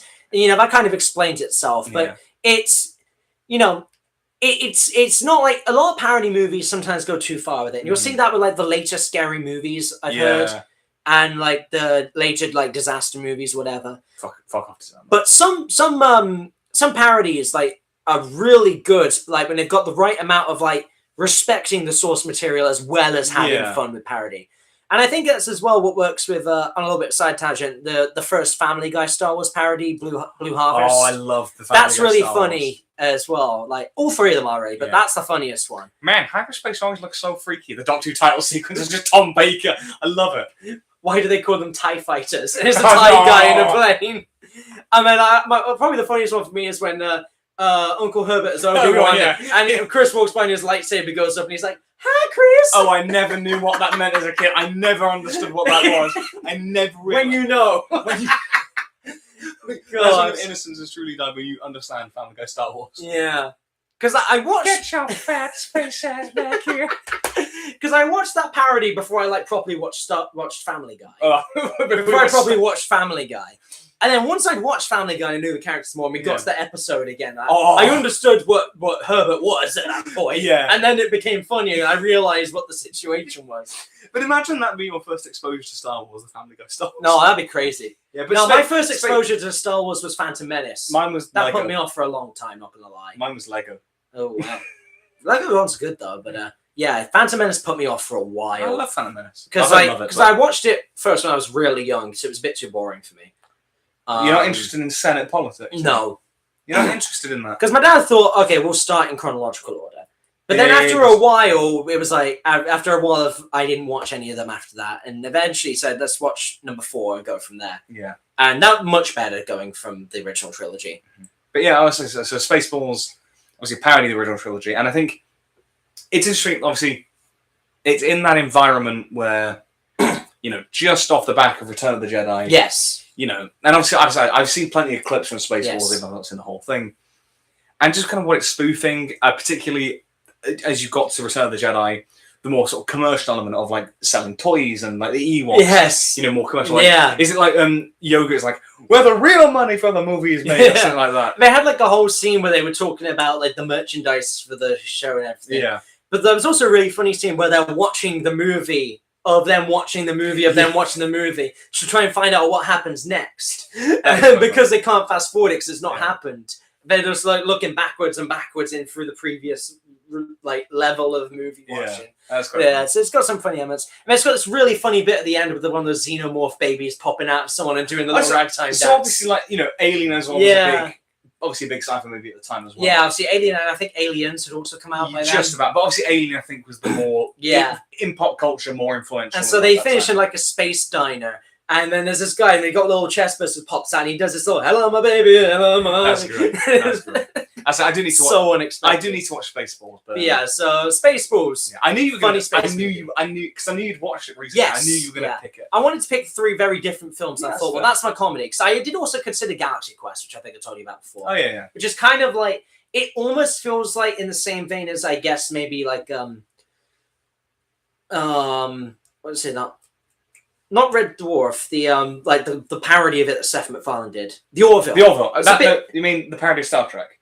Oh, is that also that? Okay. No, I don't know. The Orville was like a parody of Star Trek. Oh, okay. Yeah. I don't really know any space stuff like those outside of Star Wars, but yeah, so it almost feels a bit like the Orville, but it also it's got that, like I said, it's basically about the cast of like a space drama get kidnapped by aliens, but who think they're the actual people and ask them to help them save the people, whatever.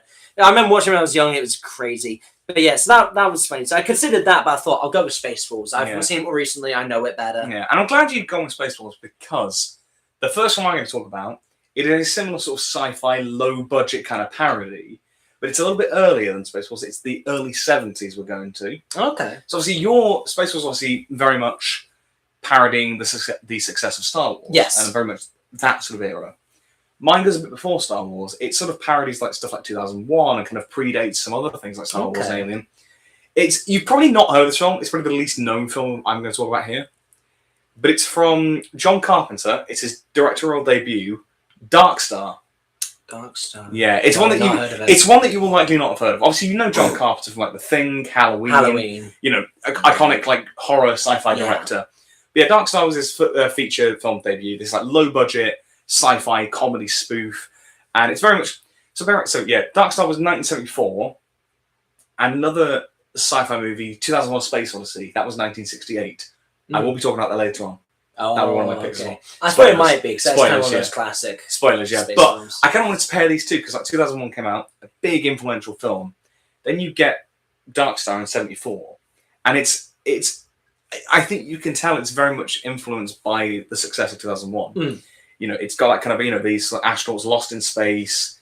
You know, this happens. That they have no help and whatnot, and there's all these threats they have to deal with. But it's a very irreverent thing. So they have like a beach ball alien that they have to defend. It's very silly. It's a very silly sort of spoof. But it uses its low budget to its advantage. So you got this like beach ball alien, which is kind of daft and quite silly, and they're trying to like go through like the ventilation shafts to try and like evade it and whatnot. Yeah.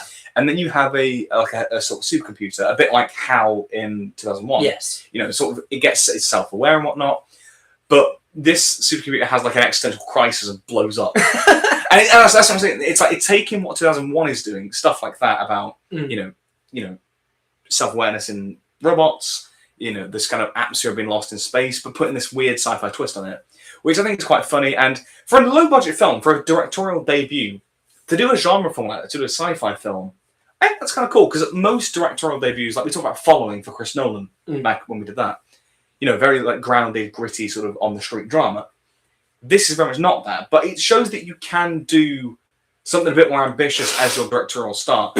So long as you know what you're doing. If this was like a totally self-serious, completely self-serious, sci-fi movie, it wouldn't work with the low budget, but because they try and embrace this comedic element, it does work. But what I find interesting about Dark Star is that not only is it very much homage to stuff like 2001, it also has had an influence on what's come later. So some of the visuals, like the sort of hyperspace thing, it very much does feel like Star Wars, what you get with that.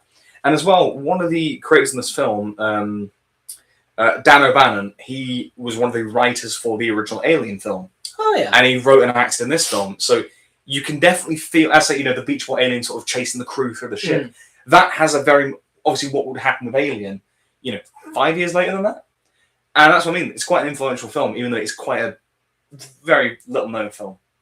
So I wanted to kind of put that one here, Okay. But yeah. So Dark Star. Yeah, I recommend it if you want to. As I always like to recommend the beginnings of a directorial career to see where directors start, and that's a very unique start to a career, I think, and it definitely feels very John Carpenter. Obviously, what he would go on to do with a lot of great sci-fi stuff. I mean, The Thing, one of the best movies ever made. I have not seen it. It's so good. One of the best. So here's The Thing. Shh. The Thing will return in Avengers Doomsday. Say that again. It's pretty fantastic, if you ask me. But yeah, Dark Star. Well done. That all seems quite clear to me. But yeah, Dark Star is it's not an amazing film, but I do think it's a very interesting film, and it is quite fun. Yeah. And it is really cool to see where Carpenter goes start. Yeah. But yeah, so I think since you're pairing this with 2001, let's snake it. You do you again, and then I'll do my two, and then back to you. So yeah, I was hoping to do 2001 before, but because you talked about Spaceballs, I was like, okay, I'll talk about Dark Star. But yeah, so my second film, 2001: A Space Odyssey, one of the most influential films of all time. I will admit I've not seen it, but I know about it. I think everybody does. I know the music. You know that one.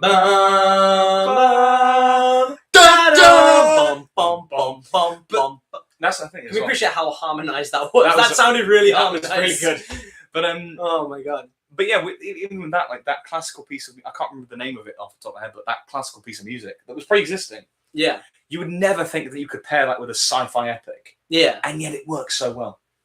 Genuinely, because 2001, one of those films that I was very much anticipating watching, but I was kind of a bit nervous of like, will this live up to the hype? Yeah. Will this disappoint? That is the thing with a lot of the old films that people say are amazing. You do have to think, are they actually going to be that good, or are they just overhyped because they were great at the time? Yeah, and to like something like The Godfather, for example, to a degree, I still think it's a fantastic film, but because it was hyped as like the best movie ever made, I was a little bit underwhelmed by it. So what you're saying is, I did not care for The Godfather. It insists on itself but 2001 was not like that at all. This was like a Dark Knight, a 12 Angry Men, a Pulp Fiction, one of those that absolutely lived up to its reputation because it's one of the best films I've made, one of the best film watching experiences you'll ever have. It is a slow burn. It is absolutely a slow burn. Yeah. Because it's about these astronauts trying to work out the mystery of this monolith, this perfect black monolith. At the start of the film, you see the dawn of man, like these apes, and the monolith appears. And there's no dialogue. I think the first bit of dialogue appears about 25 minutes into the film. Really? Yeah. Wow. And it just lets the visuals speak. Yeah. And I really appreciate that, especially nowadays with things having to like rush. The plot has to like rush along at a breakneck pace, and characters have to over-explain everything because they assume that the audience can't trust. You can't trust the audience to follow a simple fucking story. Yeah. I don't like when movies do that in stories. And so it felt so refreshing to watch this and be like, this is it really invites you to involve yourself and to experience it and to make your own mind up about certain things. It allows that sort of thinking about what the film could mean. And I'm not going to sit here and say, oh, I know the mystery of 2001, because I don't, but I can make my own sort of interpretations of it. Yeah. For me, what I kind of get from it the most, and I talked about it in my March film rank if you want to go watch that. Or you can watch this, But or both. But actually, both. Yeah, do that. But with 2001, my kind of overall thesis on it is it's a film about the imperfections of humanity. That's what makes us human. Because, there's plenty of things throughout. So obviously the perfect black monolith, right? It's this perfect object. It's, sleek, it's clean, it's fine. And this is often the catalyst for the humans to try and do things that are beyond what they can do. So, for example, the black monolith that appears at the start, the apes, at the dawn of man, it sort of spurs them on to start creating weapons out of like bones and whatnot. Like there's that famous shot you probably know of the one ape like crushing the he gets the bone, he starts using it as a weapon to like crush another skeleton. Oh. And he throws the bone into the air and it match cuts into a space station, and that's how far humans have come. Because they're still making weapons. There's another bit later on where there's some astronauts on the moon where the monolith is. Again, they're trying to like take a photo with it, and they're trying to like, they're trying to uncover it on this like moon base and whatnot. And the monolith goes like haywire, it like basically kills them pretty much. I think or like incapacitates them. It's that thing. It's like they see something that is absolutely perfect, and they're trying to strive to that, and it causes their downfall directly or indirectly. I think you can apply that definitely to HAL 9000, the AI robot. That it's that red circle with that iconic voice. I'm sorry, Dave, I'm afraid I can't do that. It's such a calming voice, but it's so sinister at the same time. Yeah. And obviously, it becomes self-aware. It thinks for itself. Obviously, nowadays, you can kind of relate that to like AI.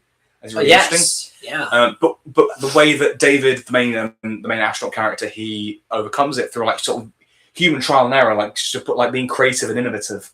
And I think there's something really powerful about that. And the design of how it's this perfect circle. It's this perfect design. Yeah. And it's humanity's drive to try and reach that sense of perfection. But ultimately, it's the imperfections that make us human. I just realised something. What have you realised? This actually ties in more with our spotlight than you think. Mario, right? Yeah. Paper Mario Thousand Year Door. There's a whole side plot where Peach is captured by these aliens who have a base on the moon. And there's a supercomputer called Tech that believes it's perfect, but then learns about the imperfections of humanity and defects against the villains to help Peach escape.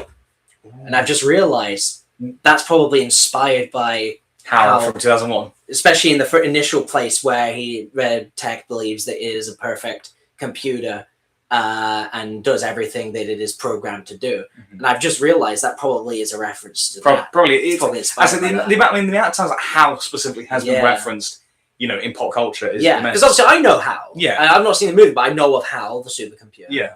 But yeah, I just realized when you were saying that, you were saying about all that, about the imperfections, whatever, and the thing that it was like a perfect thing. Even down to the fact that this one is like, it's got a screen, but then it's like a perfect green circle is yeah. And I just made me think, holy shit, this is what Tech is. Tech is HAL. Yeah. That was just a nice little thing I just realized. Yeah. So, it ties more into our spotlight than you think. Exactly. In a very roundabout way through a lot of spin-offs and whatever. Yeah. But we got there. We got there. There you go. Sorry, side tangent, but yeah, it made me. It's a valid thing to because obviously, clearly, it's a very influential film. Exactly, and that's very much that is my takeaway from it. It's not something the film is telling me. It's just giving you these little hints, and you can kind of pick it up. There's even stuff like it when they're on the space station. The astronauts have these like sort of tubs of like paste for food. There's these little trays, like just like perfect little tubs of paste. Again, perfectly formed. Yeah. But there's nothing really there. And at the end, Hal reaches this sort of place, and he's got like a meal and a drink and whatnot, and it's like that is being human, just having that, not these little tubs of paste that might look perfect, sleek, clean. But that's not what enjoying a meal is, Yeah. It like even just a little thing like that, And as I'm not saying that this is exactly what it is, but that's just what I took away from it, And I love when a film can invite you to have your own interpretation of it, and it can get you to think and just take you on a journey. It really, yes, there's a lot of these themes underneath it all that you can read into, but as a journey, it's in fact, especially the sequence to do with Hal and David overcoming Hal as a threat. It's such a thrilling, exciting sequence. Yeah. And as well, visually, one of the best looking movies ever made. And the fact this was 1968 when this came out. How old were you when you realized that it didn't come out in 2001? Because I assumed from the title that it was the 2001 film for quite a while. No. You know what, though? If this came out in 2001, there's some shots that I believe you. If I showed you some of these shots, you probably would think it would come out in 2001. So it's what, 68, did you say? 1968. 68. That's it's nearly 60 years old, this film is. And it holds up perfectly. Wow. Visually. That's quite impressive, then. Yeah, like some of the effects and whatnot. The Stargate sequence at the end is trippy as fuck. Yeah. But it looks gorgeous, It used like a slit scan technique, which is like kind of CGI era visual effects. Yeah. But it's so impressive, And yeah, as I say, I'm so happy to finally, to be on Spotlight, one of the most influential films of all time, and particularly of the genre of which we're discussing. Yeah, so exactly. And, and as I said, it was one of those films that I absolutely did not disappoint when I watched it. Yeah. And as well, it's the third Kubrick movie I've spotlighted as well. Because this, Paths of Glory, Eyes Wide Shut. I did watch Paths of Glory, yes. You I did? remember that. Yeah, I might have to watch 2001 now. Maybe, well. yeah. I'm going to got the DVD if you want to borrow it. Yeah. Only if you borrow my DVD of Pig. Absolutely, yeah. But no, as I say, it's a slow burn. You know, it is a slow burn. You have to definitely focus. It's not a film you can watch as like a second screen content on your phone. You can't. Yeah, really usually I only do that with films I've seen already. Yeah, but you can't. But like, there are still some films where it's like I've got to just focus, like because there's always so much. But with this, you know, in order to like take it all in, taking this experience, the music, the visuals, this sort of like sensory experience of it all, because that's what it is. It's an experience. Those are the best movies, though. The ones where they demand your attention so much that you can't do anything else. You have to give it your full attention. It's one of those films that say this gets a cinema re-release. This is a film that I want to go see in cinema. If it does, I'd happily go watch it with you. Because like this, it's a perfect environment, and like it's its 60th anniversary in 2028. Yes. Yeah. Hopefully, something comes of that. Because I would kill to watch this in a theater. You know, like. You're just focusing on this big screen. You got all the yeah. That's the good thing about cinema as well, is it encourages you not to just be on your phone while watching a movie. It makes you focus on it because of the environment you're in. Yeah, exactly. And you're more willing to because of the environment you're in. Yeah, definitely. Well, at least for a lot of people's cases, you're more willing to because of the environment. Obviously, some people, you know, we would watch films anyway. Yeah. At home without needing to look at them. Yeah, exactly. Yeah. But yeah. But that's 2001 for you. One of the best films ever made. Yeah. Yeah, what's your second film? Let's see. So next one, I'm going to go with an action film. So there's like an unofficial trilogy from this director. This director, Neil Blomkamp. Yeah, so he's done like three pretty distinct movies, and it's like. Did he do District 9? He did District 9. Yeah. Chappie, and this movie, Elysium. A what? Elysium, 2013. Oh yes, I've heard. And this is the one with Matt Damon. Matt Damon. Matt Damon. Elysium, yeah. Yes, I've seen Team America. Matt Damon. Matt Damon. So this is the one with Matt Damon in it, and it's an action movie about like there's like this high luxury artificial world in space called Elysium, and Earth is kind of a shithole. And isn't that just every day? Worse. It's worse of a shithole. Oh dear. And you know, so this guy that Matt Damon plays, you know, he's on Earth. He's one of the lower down people. Yeah. But it has a lot of interest in like it says here. I'm reading the wiki because obviously I'm trying to refresh myself and everything because we've had a hectic week. Yeah. You know, it's got social commentary about like political and sociological themes like immigration, overpopulation, stuff like that. Justice as a system. Transhumanism health. Yeah. Social class. Let's have a look at the plot. Yeah, so 2154 is the year it's set. 2154. So way in the future. And Earth is overpopulated, diseased, and heavily polluted from ecocide, which I guess destruction of ecology, environment. And so the people who are still on Earth are in poverty. But all the rich people have gone up to Elysium in space, a very high luxury area where they could stay away from the poor people and in a much nicer environment. Mm-hmm. And so there's a guy who has a whole smuggling system to smuggle poor people up to Elysium, so that they can have a better life up there where they're not in danger of all the shit going on Earth. And let me see. So who's the guy that Matt Damon plays? Max. He's Max DaCosta. So he's a parolee. Max DaCosta. Yeah. And he's only given medication. He's been exposed to a lethal dose of radiation on Earth because of how shit it is. And he's only been given like 5 days worth of medication, and then after that he'll be dead. Right. So he tries to find a way up to Elysium so he can cure his condition. Because obviously they don't have it down on Earth, but the rich people have the cures.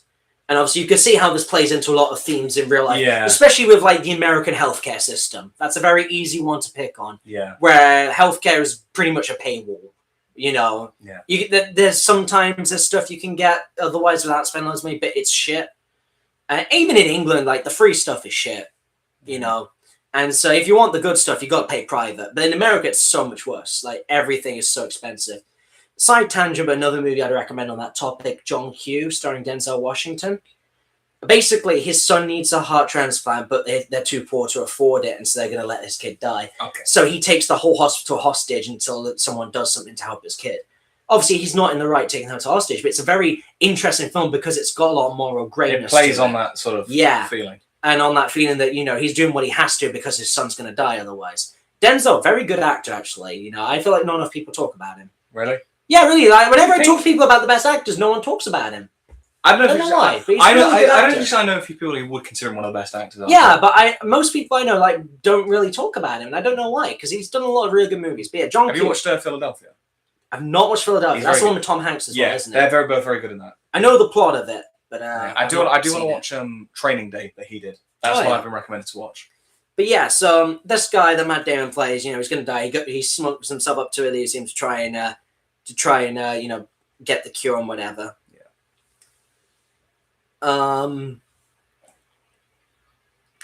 they then say to him that he can only get smuggled up there if he does a job for the guy smuggling him, which is to steal information from the people up on Elysium. So he goes up there. I don't want to spoil too much of the plot for people who are going to watch it. But it's very interesting. And this is something I quite like about this director. All three of those movies of his that I've mentioned. Have you seen them all? All three, yeah. Oh. They're all really good movies. And they all have these levels of there's always a bit of class politics in it as well. And obviously we've talked before, I'm not the biggest fan of politics in general, let alone in movies. But I do like the way they're worked here. Yeah. And I think because obviously South African, there's a nice little charm to these movies that, District 9 is set in South Africa. Chappie is set in South Africa. This movie obviously isn't, but it has some of the same people from the other movies working on it. So it's got that same charm. He is South African. And I think he is South African as well. But then one of the actors who's in all three is also South African.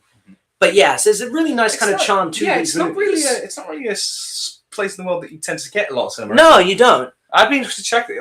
Especially with Chappie. Chappie has such a distinct personality because it's South African. And the two main characters the main character, but the two supporting characters that end up kind of teaching Chappie to be a gangster are an actual South African band. Yeah.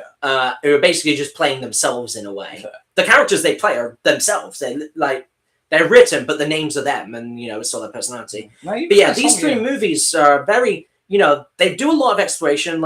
District 9 does a lot for, obviously it's not set in space, but it's about aliens. Yeah, isn't it? And they basically contain aliens in almost like a concentration camp in South Africa.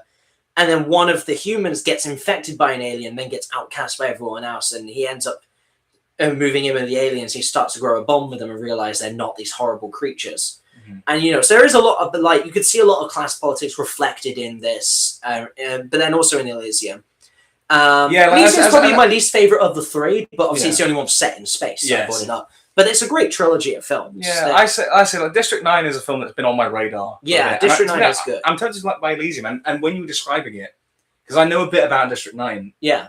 It had a similar vibe to it. Yes, yeah. I could definitely see some of those parallels. So yeah, you kind of saw me in all three. Yeah, those three movies are really good. I think he's a great director with those movies. Obviously, I don't know any of the movies he's done, but those three movies are very good. I did have a look. He has done.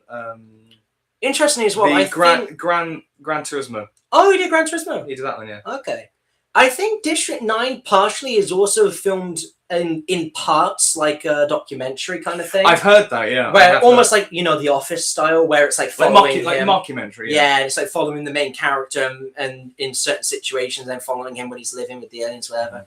Gives kind of a bit of immersion, especially in a sci-fi dystopian sort of setting. I think that's.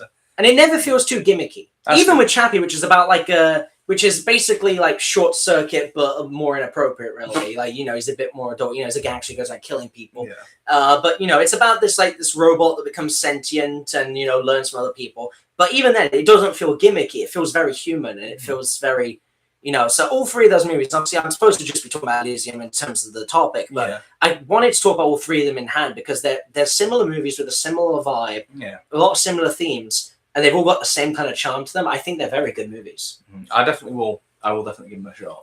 But yes, that was Elysium. The last one I've got is my kind of drama, because I suppose Elysium has some drama things, but this one is pretty much a straight. It's pretty much a drama with a bit of romance as well. Passengers. It's Passengers from 2016. Yeah, you mentioned you were going. Yes, I mentioned this was the one I was going to do. So it's very small cast. There's only 5 people listed on the cast, and the majority of the film is just Jennifer Lawrence and Chris Pratt. The others are in like a little bit. But basically, it's about these 2 people who are stuck on a ship that's traveling that's been traveling for like 120 years from Earth to like a new planet where they can live. And 2 people awake 90 years early. So obviously they're never going to make it to the new world. Yeah. But yeah, they awake 90 years early from suspended hibernation. And it's a romance, but it's also, there's also a bit of drama element to it. Actually, I've just realised that this is very much in a similar vein to my third film. Oh, carry on. But yeah, so you can't really say much without giving it away, but yeah, so the 2 characters of Jennifer Lawrence and Chris Pratt both wake up from hibernation early. They have to come to terms with the fact they're not making it to the new world. But they're the only 2 people they're ever going to see. Because, it's just the 2 of them on a ship together, and that's it. But there's some interesting little twists and turns and drama and whatever between them. But obviously it's also a romance movie, but it's not like a rom-com kind of thing. Yeah, I mean... It's a romance drama set in space. But it's one of those movies where, like... There's kind of there's like an existential element. There's a little bit of existential element to it. There's an interesting twist in it that I don't want to give away, though, for people watching who may go on to watch it. I haven't seen it. But I remember watching it, and it was quite a good movie. It's interesting as well, because it's one of the films that doesn't have, like, a villain of a plot. Like, there's no, like, antagonist here. Which, when I was younger, like, I was only really used to watching movies that are very quite clearly defined as like a hero, as a villain, or whatever. So it was really weird. This is probably one of the earliest movies I watched where there is no sort of villain, not even like a villain force. Yeah. Because like sometimes it's time even is the villain, or sometimes it's like a countdown to a doomsday or whatever. But in this, there really is no antagonistic force. That's probably one of the earliest movies I watched where that's the case. Because did you watch it? Because this came out in 2016. Did you watch it when it came out, or did you watch it? I think I watched it when it came out. Yeah, because I do vaguely remember it coming out, but so it's pretty early on. Yeah, I suppose would time be there, like the inevitability that they're going to die or not to the world? Is that the antagonistic force? But, it's an interesting film, but it's one I can't really give too much away on because, like, pretty much anything I say that happens is a spoiler at this point. Fair. But it's a very interesting film. It's good performances from both of them. So, yeah, solid film. I didn't know that Michael Shee's in it as well. Yes. And Lawrence Fishburne's in it as well. That's cool. Michael Sheen's a favourite actor of mine. Like, he's into, like, British stuff. Yes. Love Good Omens. Yes, it's a very small cast. It's... I think a lot of films that have small casts can be really good because it just relies on a few people giving great performances. But they've given room to breathe and develop. Yeah, it gives them room to breathe. It's not overcrowded with anything. So yeah, solid movie. So put that one out there. What's your final movie? My final movie, as you say, so it's a sci-fi, like it has an element of romance in it. WALL-E. What? Oh, I should have known. Yeah, I should have known you were going to bring WALL-E. Yeah, I'm so happy I get to bring WALL-E up. Yes. The Pixar movie, for me, I rewatched it this year. Because I'd seen it when I was younger, when I was a kid. And I've always loved it. But I've come to the realization that WALL-E is my favourite Pixar movie. I watched it... when did it come out? 2008. Okay, so I watched it in the noughties. And I haven't watched it since. Yeah, like The Incredibles. Yeah, so I don't remember it that well, and I being that age with the understanding of emotions I had at the time, I did not get much out of it. I don't see. Dude, you were very. I need to watch it again. You do, yeah, because it's stellar. So as I say, obviously when we talked about Hoppers earlier, 2000s Pixar movies, that was their peak, and I think the late 2000s it was the absolute peak. Them at the peak of their powers. You have Ratatouille, WALL-E, Up, Toy Story 3, a 4-film run, unbeaten. To the point where Up and Toy Story 3 get Best Picture noms. And actually, and speaking of, and when we were talking about The Dark Knight back in the Nolan episode, like how it didn't get nominated for Best Picture, same with WALL-E. Those 2 films, a superhero film and an animated film with a talking robot. No, not a talking robot, no. He doesn't talk. That's the point. I remember. That's the point, he doesn't talk. But the fact, these films, yes, they might seem quite basic and genre and childish, but they're incredibly profound and deep, and they didn't get Best Picture noms. No, and that's what made the Academy extend their pool of films from 5 to 10. Yeah, So then Up gets a nom, Toy Story 3 gets a nom, Inception, Nolan's next film gets a nom. And so yes, so WALL-E obviously it's set 600, 700 years into the future. How many hundreds? It's set in the future where Earth is a shithole. Even my dog agrees. Made a statement so true, even the dog agreed. Yeah, but yeah, so it's set where Earth has been abandoned by humanity in these spaceships, and because of like overpollution and it's global warming, it's just become this desolate wasteland, and the only thing that remains is this like WALL-E, who's this like trash compacting robot who's there to basically clean up the mess for when the humans return from their voyage and whatnot. Ultimately, the point is that the humans, unless WALL-E weren't to intervene, they would have never returned because it was deemed that Earth is beyond saving. But then WALL-E discovers a plant, and he keeps this plant and he looks after it. And in his little sort of container, he's got all these little sort of gizmos. He's got like a Rubik's Cube. Yeah. He's got like a TV with Hello Dolly, the classic like Art Streisand musical. He's like watching that, and he loves it. But then a robot, Eve, one of the futuristic robots, comes out trying to find the plant, and through it they end up going into space on the Star Cruiser. And I say, they end up going on the Star Cruiser where the humans are. They're all overweight. They're in these hover chairs where they can't do anything for themselves. They're just guided. They're all Discord mods, basically. Yeah, and Reddit users. Yeah, basically. Yeah, we're getting there. You know what? I respect. We're getting there. We're getting there. That's what But yeah, it was Reddit users. That was brilliant. But yeah, so that's what humanity is, and it's trying to basically reverse the process, right? Like trying to bring back humanity from space back down to Earth. And the song "Down to Earth" in the film is such a great song. Pete Gabriel's song, love it. But yeah, this film, that's it. The reason I want to bring this up again, it kind of pairs again well with 2001. Yeah, because there's a lot of that visual storytelling. Again, there's no dialogue for a lot of the first half when WALL-E's on Earth. It's just because there's no other characters, but it's just him going about his day. It doesn't need to preach to you. This is the message. It just shows you, and it show don't tell. It shows you what happens. It shows you the state of humanity in these chairs, overweight, and that always freaked me out as a kid. I was like, that's a really weird, like, a horrible fate to end up. Yeah. If you fall out one of those chairs, you have these robots do it for you, pick you back up and put you back in. Yeah. It's kind of a really disturbing fate, and it always disturbed me as a kid. But it's really impactful. But also, there's such a whimsy to the film. There's such a wonder to it. And as I said, the romance. So WALL-E and Eve develop this little romance, and it's their love that kind of like drives them to do what they do. And it is the most precious thing you will ever see. It's so wholesome when they're like flying through space, and the animation is gorgeous, like the blues and purples of space. It looks gorgeous. And like when WALL-E's like flying around with a little fire extinguisher, and he's definitely autistic coded. He definitely is. He definitely is. But it's so cute. It's such a wholesome film. And like when you think he's gonna die at the end, like even though I know he's not gonna die, man, it's like no, it's so wholesome. Like when you think his memory's been wiped and whatnot, it's like no, don't do that to him. But another 2001 parallel as well. You have the villain also, who again the Red Dot. Yes, a very much clear homage to HAL 9000. It's very much a case of he is kind of just following the programming of the naive humans from hundreds of years ago. But then you've got the captain of the ship, who again is kind of going along with it. But then he starts to pick up these things, and he starts to kind of wonder, maybe there's something not right about it. And he's like fighting also. There's that clash there. And then you've got like this other couple like, on the ship who kind of accidentally bump into each other, and their romance forms.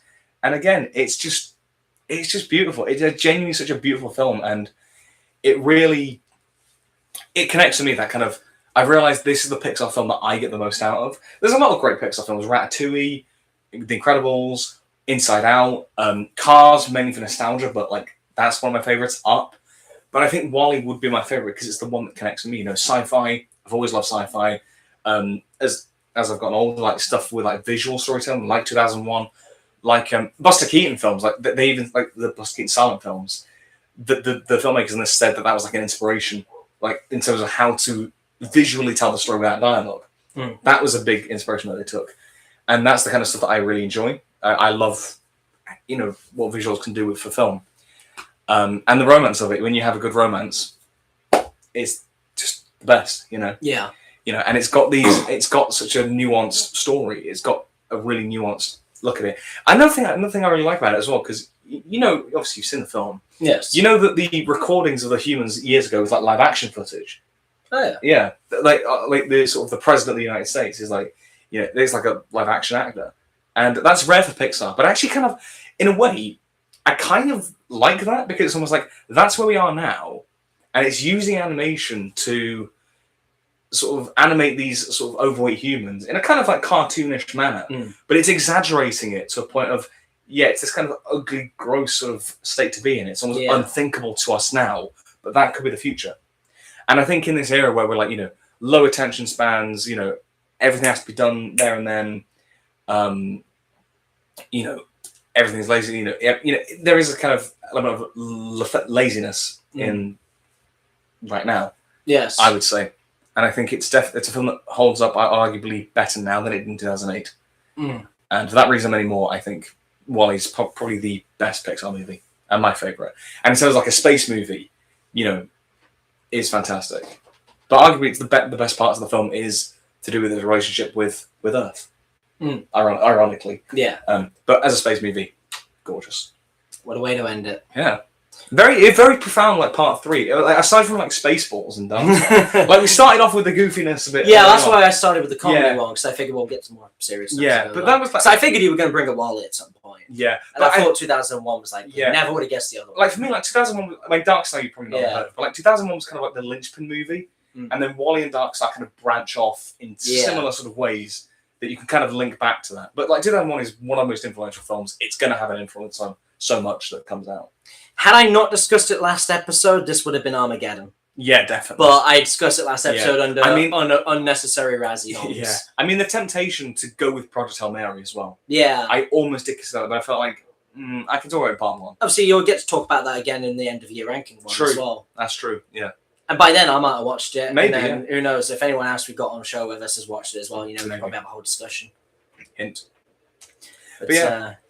I was almost those who know. I mean, I was considering possibly doing a like a shitty B movie or some kind of like a space, like Plan 9 from Outer Space. I did kind of consider that one, but also like I wanted to be a bit more serious and like a bit more grounded with these films. I thought that was some good stuff though. That's really good stuff. I also almost considered talking about Rogue One.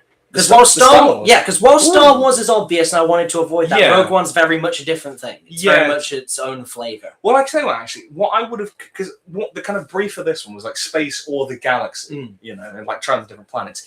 If I had gone with the Star Wars movie, I would have gone with The Empire Strikes Back. Okay. And specifically because I think the worlds of that film have such symbolic meaning.